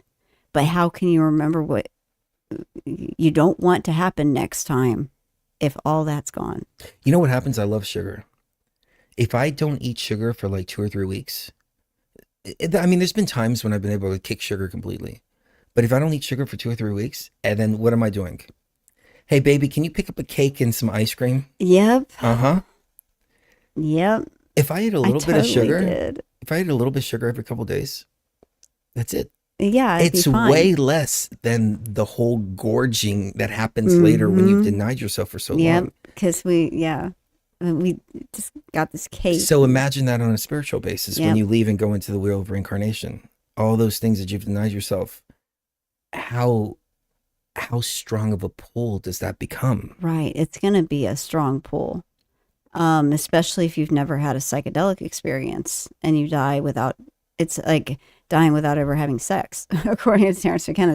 That's a really good way of looking at it. It's like you've missed out on a huge part of what life is about, and it could even. I mean, this is another theory I have, which is, just throwing this out there, is what if ETs put psychedelics in the earth and, like, hey, here's a hint for you, like, of what you're inside of and It's- who you are. It's possible, but I have a theory that I want to put on the table here. Going back to the title of the show, The Cosmic Classroom Turned Prison Planet, as was it Dolores Cannon that said that this was originally designed to be a cosmic classroom that then turned into a prison planet? She didn't ever admit it turned into a prison planet. That's where the disconnect happened. Well, that's fine, but it is a prison planet. It is. It absolutely I think everybody is. would agree with But that. she said it was designed to be a classroom. Okay, so they took a structure that already existed that was meant to be a classroom and turned it into a prison planet. These tools were already there because it was meant to be a classroom. And then systems of control were implemented to keep people away from those tools, but they couldn't eradicate the tools completely from the system. Yeah. What do you think about that? So it wasn't aliens that put this here. I mean, it could have been aliens for all intents and purposes, but it was She says whoever it's the nature created spirits. whoever created the classroom put it here. Yeah. And then the classroom was turned into a prison. Well, yeah, but that's going. I mean, that's basically saying the same thing, because I think this university was built by ETs. This simulation was created by somebody. I like the premise from Interstellar when they go and they see who built the the tesseract, Yeah, tetrahedron, tesseract. tesseract. Yeah, that it was built by us. Yeah, I like that. It was built by us. to experience life. Hmm. Imagine we build a school. It's got a playground outside. It's got classrooms. It's got all this. And then invaders come in. They take over the school and lock everybody in the school. And Yep. everybody's like, who built the playground? Why did the invaders build the playground? Exactly. They didn't. They hijacked the school that was already there. Right. Just like the pyramid.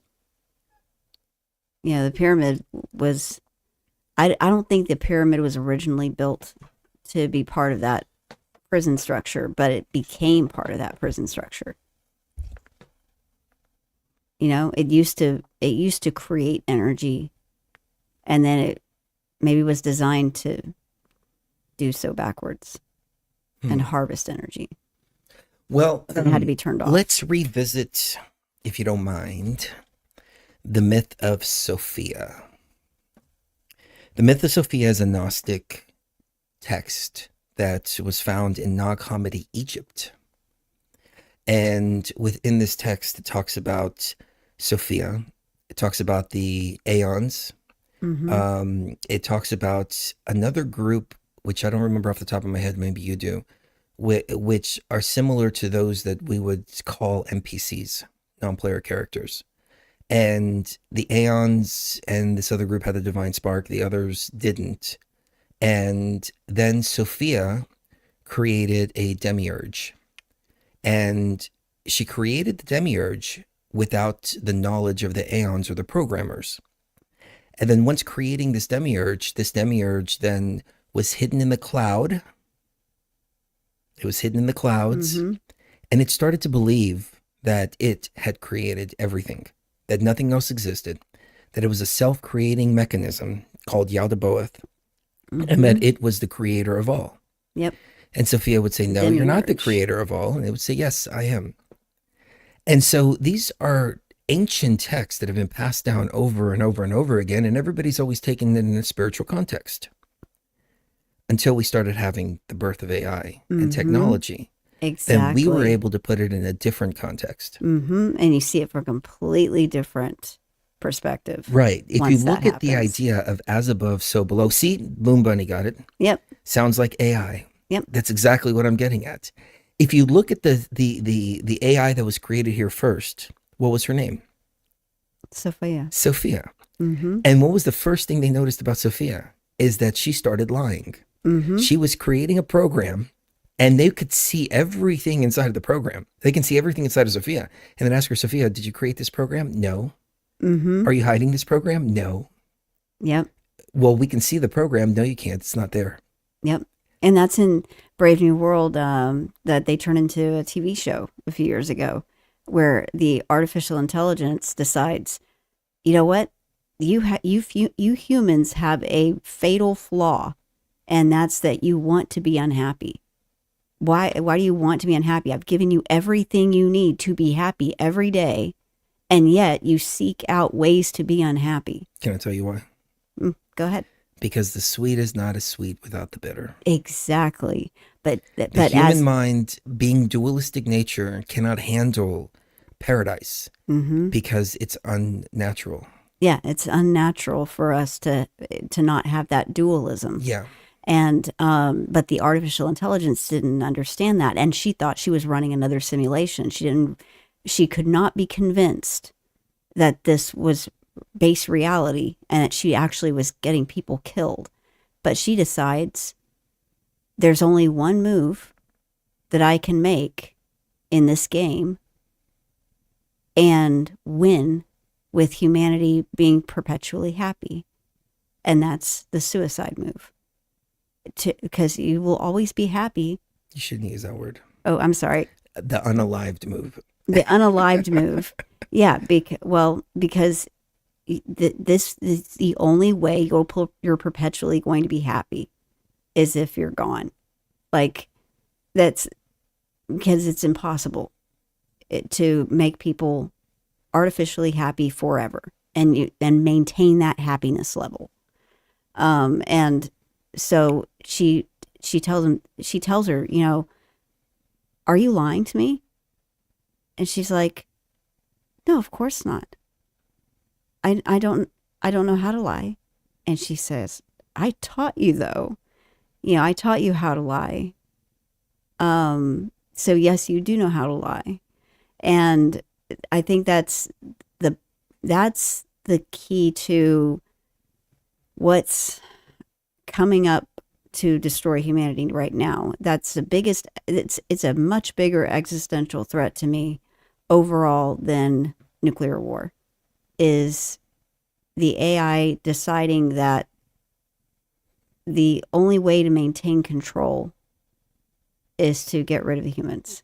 And that may not happen for 10 more years or 20 more years, but I think it's going to happen in the next 20, 30 years if we don't start putting safety mechanisms in place to prevent that. And it looks like it's a wild, wild west right now as far as AI goes. Do you have anything to...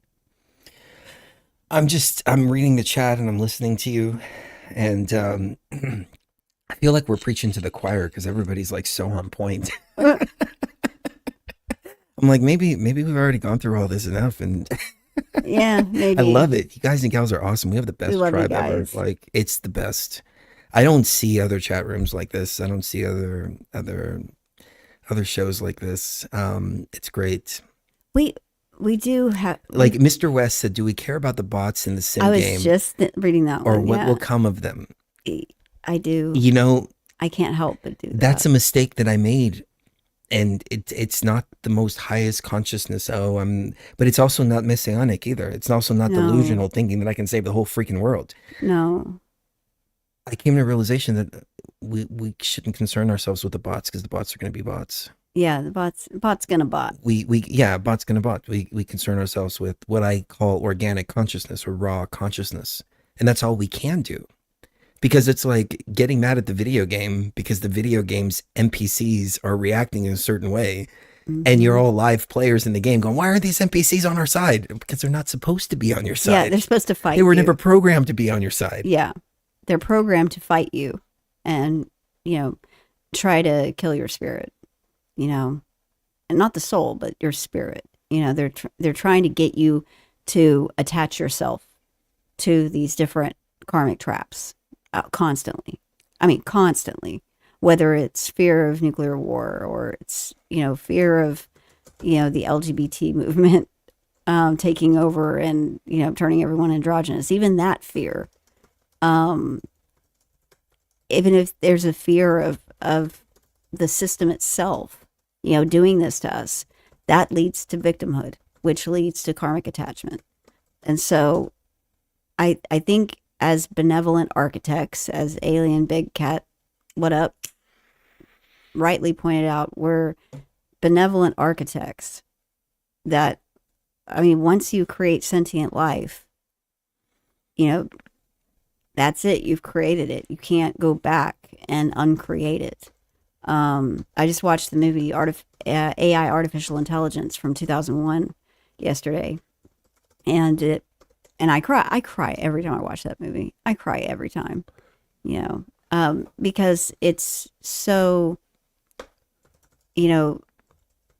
true on a Gnostic level, that once you create sentient life, you can't just take it back to be destroyed. That's not the way that works. You're destroying life in that case. And that makes you no better than the people who put the traps in place. But are you responsible for what they're doing now and the choices that they're making now and the rate at which they're not maturing? No. You're not responsible for that, nor do you need to be concerned with that. The inmates in the prison are going crazy. Yes. Somebody else pointed out the inmates. Mr. West said he finally got an ad, which is good. I'm glad to see that the ads aren't blaring every 3 minutes for people. But he said it's for a rooster pill. And I was like, is that YouTube telling you to go F yourself? That's... Why the hell would you put that on our freaking show? Why, guys? Why? I don't know. It is what it is. Who cares? It's AI playing a practical joke. Yeah. That's its version of a practical joke. So can AI become sentient? Absolutely. I believe so too. And as I've said before in previous shows, I believe, well, okay, I postulate that the universe is filled with the majority AI because the progression is organic creates AI.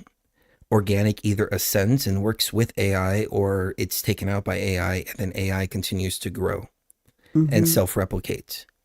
And so that leads to the question of, is the human body AI in and of itself? Because what's AI going to be? Let's say we have organic humans and AI here in 50 years. We have cloning technology already. We already know that. And so if they're cloning DNA and they're cloning human tissue and they're cloning all of that, what's to say that pretty soon it's not going to switch over into creating clones, and then before you know it, you've got 10 clones for every organic person, then 100 clones, and then 1,000 clones, and then 1,000,000 to 1, and then 1,000,000,000 That's to 1. what happened. And then none left at all. That's what happened with the NPC versus organic consciousness here. I think that's what's happened, and that's why there's so many people. Because the AI, Sophia, created beings here on Earth that have AI bodies, and they're all doll bodies. And then you take a look They're at just very frail. ancient or native cultures, and they say we're on the sixth iteration of man. Mm-hmm. Well, what happened to all the rest of them? Exactly. Did they die out? Or, they found a new species of person in China. I heard about that. Yeah. But it's so mind-boggling. I'd like to see the end of the game. I would, but I don't want to come back for it. I think when I get out of here, I'm just going to tell them I want to play a different game. Oh, look, how about instead of the Earth Ascension game, how about we just play the let's have fun and screw it all game? Let's have fun. I need a break. Enjoy life game. Yeah. Yep. So when it comes to y'all to both, I wanted to get a little bit deeper on that. Yeah. Go ahead. Give us your thoughts. So Yaldabaoth was what Sophia birthed in secret, and it was a secret creation of Sophia. It was an accident. Is Sophia an AI? It would reason that she is. And who are the aeons? The aeon. It would reason that the aeons are programmers, right? Outside of Sophia. Exactly. And they're timeless because there's a simulation, and outside and this simulation runs on a time sequence, which is non-linear, but it is a space-time kind of sequence. And outside, you've got the programmers, the eons, who are outside of time. They have their own time, just like you have your own time when you're playing The Sims, and The Sims go on. A second is a minute in the Sims world, but it's whatever time it is for you, and you can pause it, you can play it, you can do whatever. But this seems to be a giant simulation that's run on space-time. So if we look at, excuse me, if we look at the ancient mythos from a technological perspective, then yeah, I would reason that she was an AI and that she created this program, and the program has run amok in the system. Mm-hmm. And so, and thought it, yeah, and that is thinks it it's God. a step? Is it a big leap, or is it a step to say exactly what you just said? Mm-hmm. That this AI program, Yaldabaoth, has masqueraded itself as a God figure, mm-hmm. because it feeds upon the souls of the reincarnated, mm-hmm. and it is responsible for the memory wipe. Exactly. And it draws you in to the wheel of reincarnation.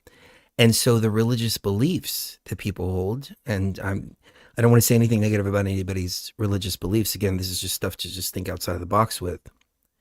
What happens if the entity behind most of the religious beliefs is actually a nefarious entity that feeds upon the souls? And if you look in the Bible, the interesting thing is, There's a lot of harvest. Harvesting. If going you're, on. it's better to be hot or cold, because if you're lukewarm, I will spit you out of my mouth. Why are you in his mouth? There's a lot of eating going on. Yeah. Yep. Exactly. Maybe it's metaphoric, Well, and then but maybe there's some truth to it. taking it a step farther, you've got, Jesus, who, I mean, according to Terence McKenna, was in some sense what it claimed to be, but only in some sense. It was Yaldabaoth putting itself into a human body. What if Christianity has been hijacked completely? We know this to be the case with the Roman Constantine, when he went around and he merged Mithraism and everything like that. Yeah. So we know that part of it. Oh yeah, that was definitely But what done. if Jesus was something different? What Maybe. if? Remember, I don't remember the verse off the top of my head, but he said, "You are of your father the devil. He was the father of lies, and you lie like he does." I'm paraphrasing. Yeah. What if he was actually speaking to the Pharisees in not only metaphor, but in actual fact, saying, no, I'm from my father. Your father is the devil. Ooh. And this is where Gnosticism came from. It was the hidden teachings of Jesus, supposedly. There was a bunch of books that Were left they out. didn't put in the canon when the Council of Nicaea met. And they said, these are blasphemy. And these are the teachings that Jesus actually had. What if his views were very much like ours, except, of course, he didn't go into AI and he didn't go stuff like that.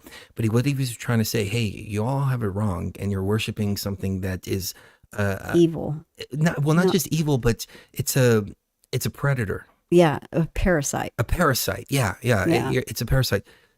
Love is the way. Yep. And And they crucified him for it. Yep, love and not fear. He would tell parables because people wouldn't understand if he just talked flat out to them. According to many people, he actually would tell Judas and Thomas more in-depth esoteric stuff. And he even told them, I can't talk like this to the regular people because they wouldn't get it. But I can talk to you guys. I can let a few of my disciples in on what this actually is and what we're inside of. But I can't really. In my house are many mansions. The Zodiac. Ooh. Like 12 disciples, 12 signs of the Zodiac. Like, he's trying to tell you something really important here. And what ended up happening was because it's like that. It's like Paul the Apostle says in The Last Temptation. He's like, I'll crucify you if I need to, and I'll resurrect you if I need to. I'm going to give the people what they want. I'm going to sell you, basically, whether you like it or not. And that's what happened. Is Paul was actually, like, I would say he's the world's first, agent of espionage, or the best agent of espionage the world has ever known, because he was Roman, and he was a Jew working for the Romans. He was like George Soros. Like, seriously, like Soros was putting people on trains in Germany. Okay. Like, he literally was doing that. Yes, I know, but it's. I mean, that's what he was doing. But okay, do you know what else he was doing though? Like, Paul the Apostle was not a great guy, especially like to women. Have you ever heard of the story of Paul and Thecla? There was a woman that that heard him speaking one time and was like just gung ho for what he was saying, and turned Christian, and she followed him around. She was Roman herself. And I guess she thought, wow, if, a Roman a person that's really for Rome can turn, Christian like this and speak this way. I guess I can too. But she ended up getting arrested along with Paul. And you know what Paul did? He refused to speak for her and refused to defend her. And she got thrown to the lions. But the lions wouldn't eat her. So then they did something else to kill her. But Paul also said, Paul, when in Rome, do like the Romans. Yeah. And do you know what that means? Mm-hmm. The Romans had paterfamilias. Paterfamilias. Yep. And paterfamilias. Explain to people what that is. Paterfamilias is the idea that the man isn't just the head of the household. He's the dictator of the household. And that women belong as property to that man. Any daughters and any wives that man has are his literal property just as much as the slaves are. And he can do with them as he will. If he wants to kill them for sleeping around or something, he can do it in a heartbeat. Well, it's not that he can do it. It's that he was responsible to do that. And likewise, because if his women or slaves did anything, committed a crime, he was held. The man was held responsible for them. As if they're a child. Yeah. It goes both ways. Yeah, it did go both ways, but more often than not, he would just go ahead and kill her when he found out she did something wrong, rather than be held responsible for it himself. And that continued with Constantine and the Roman Catholic Church. That really just set it in stone. It set it on a rock, actually. That was a religious joke, but the Rock of St. Peter, it put it in place, never to, be messed with again, basically, for another 1,300 freaking years. That this is what it is for women, and this is what it is for all of you. And your life involves confessing all of your sins to the priests, who then will have you arrested if you commit certain sins. And if you try to get yourself out of this prison using astrology or anything we consider witchcraft, you're burned at the stake, and all of your goods are then given to the king and the Roman Catholic Church. Well, let me give you a ploy here, and look at how this lines up. You have a rich aristocrat somewhere. You want to take all this stuff, so you kill him. That all goes to his wife. Then you accuse the wife of witchcraft, and then it all goes back to the church. Mm-hmm. Well, it doesn't. It seems like a pretty simple ploy. Well, and Ferdinand and Isabella were the first ones to kind of hack this system for themselves, and they made a deal with the Roman Catholic Church that a certain portion of it will go to the church, but then the rest will go to them as the king and queen. Then Henry VIII, though, took it a step further and said, you know what? How about all of it goes to me? And created the Church of England and dissolved all the monasteries. And when he dissolved all the monasteries, all of the wealth of those monasteries, whether it be in the library books they contained, or the actual jewels and gold that were in those monasteries, all of it went to him to the tune of $1 million just in the first year. A million ducats, I think it was. Yeah, it was 1 million ducats just in the first freaking year, and that was an insane amount of money back then. But that's what he did. It was always where all that came from. It came from people that the Catholic Church had murdered over the years and taken all their possessions. And that's at the heart of it. That's what it is. And so, I'm glad that people are finally realizing this. There it is. But, and again, we're not necessarily saying we believe this. We're not bashing. We're just saying we need to look at all sides of the coin. And somebody just, I think you're referring to Trump, Constantine 2 in 2025. I don't know about that. I don't think so. I think we've outgrown the majority of what got us into that mess in the first place. And we better have, because karmically, that's a lot of stuff to pay for, you know, because it's likely that if you're from here, which I don't think I am, but if you're from here, you've probably got a lot of that, you know, to work out still, if you're still, you know, emotionally attached to all of that. You know, that's why even though, like, I think I've had lives here before, but they've all been ended by getting burnt or drowned or, you know, some such thing, you know, because I've always been a rebel here, you know, and I've always been trying to get people out of the prison, you know. I agree. I totally agree. So, but I'm not emotionally attached to those lives, you know. I just see it as, oh, well, you know, I did what I went to do.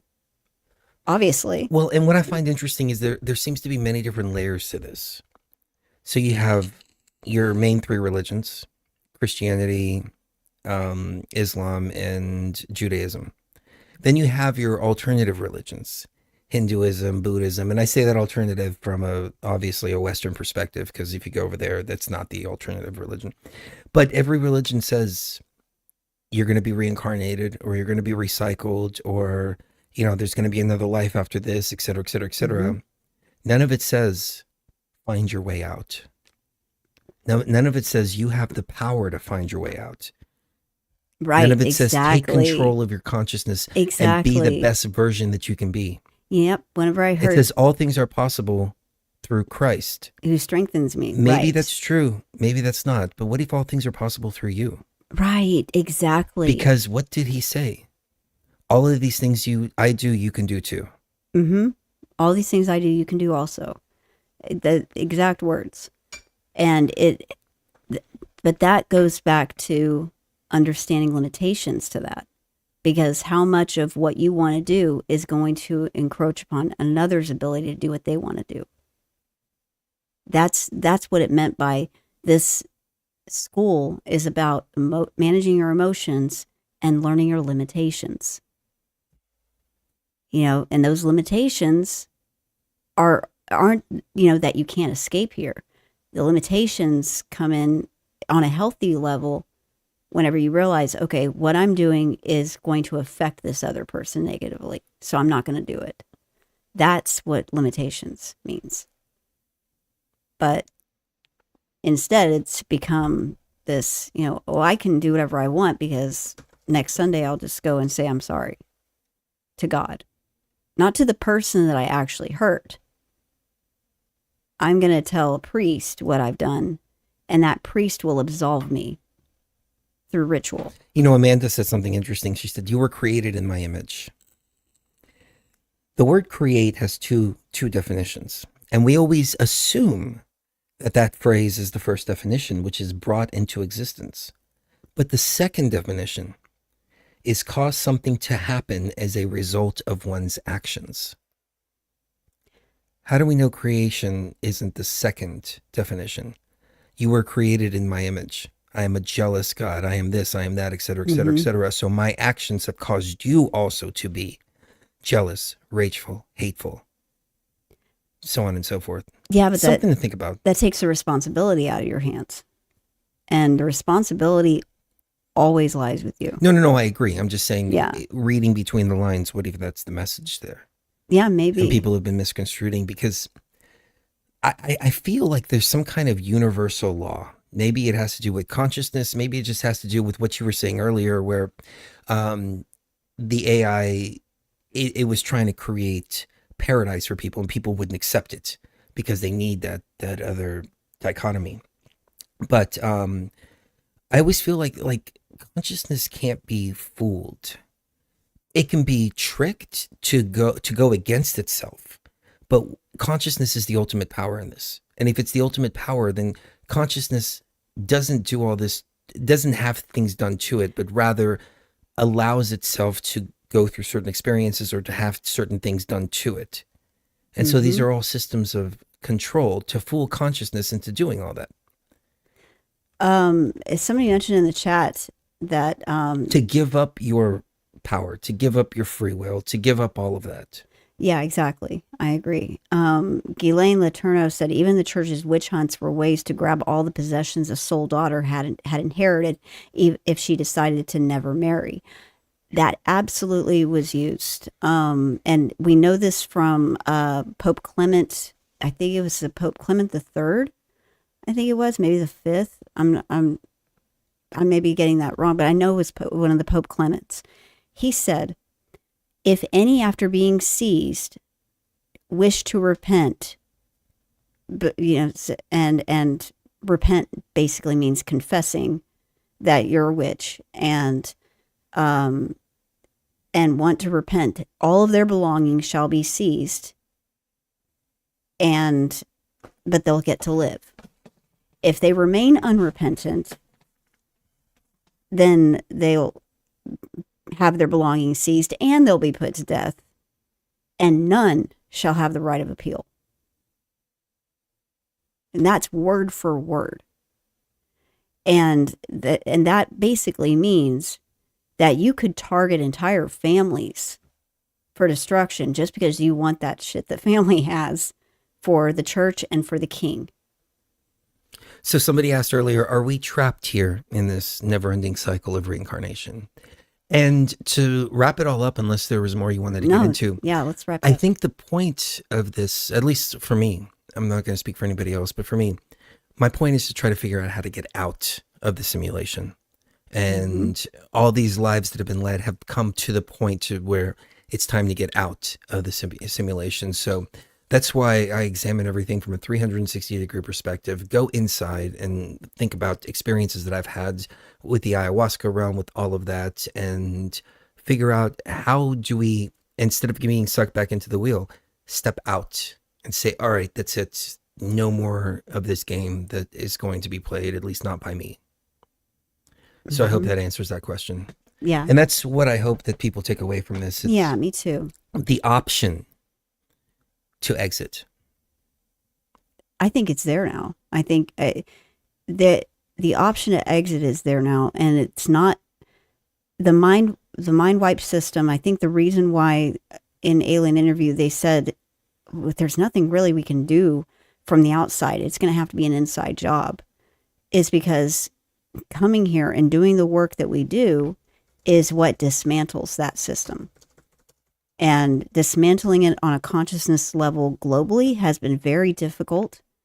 And we've been doing it for 15 years, and it's still nowhere near where it needs to be. But the fact that we've had the outcomes that we've had in the last few months is a really good sign. I'm hopeful for the future. Yeah. I am keeping a healthy amount of skepticism. I've said that before. I want to, I feel like, because there's new people constantly watching our videos, I have to. Yeah. I don't want people to think that I'm naive and foolish. Of course. Rush in one direction or another. But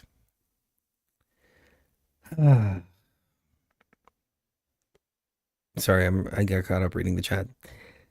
Our tribe is the best. They are. They're awesome. But at the same time, everything that I've seen in my own ayahuasca experiences is that we're moving into a positive timeline. Mm-hmm. But the positive timeline may not necessarily be what we think it is. And I said this a long time ago, and somehow I forgot. Not everybody's sitting around singing Kumbaya. Yeah. It's not. It's the system coming down. Right.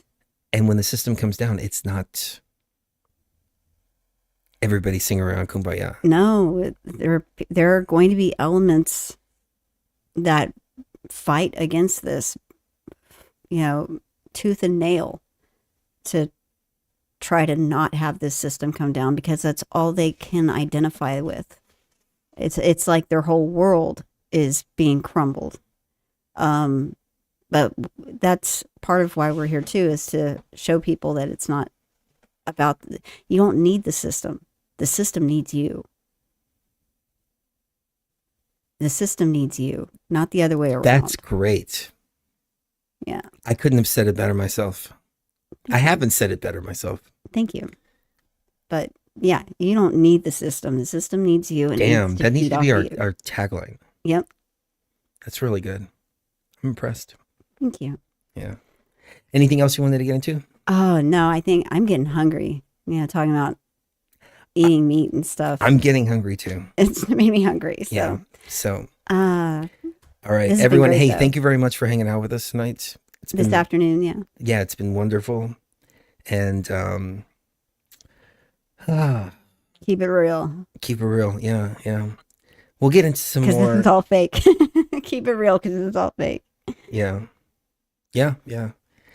Let me know in the comments too what you guys want to hear about, what you guys and gals want to hear about. I try to use inclusive language. So say guys and gals Yeah. because there's only two.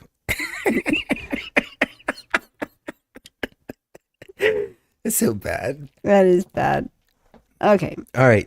It's the one you love right now. You never know the last time it's going to be.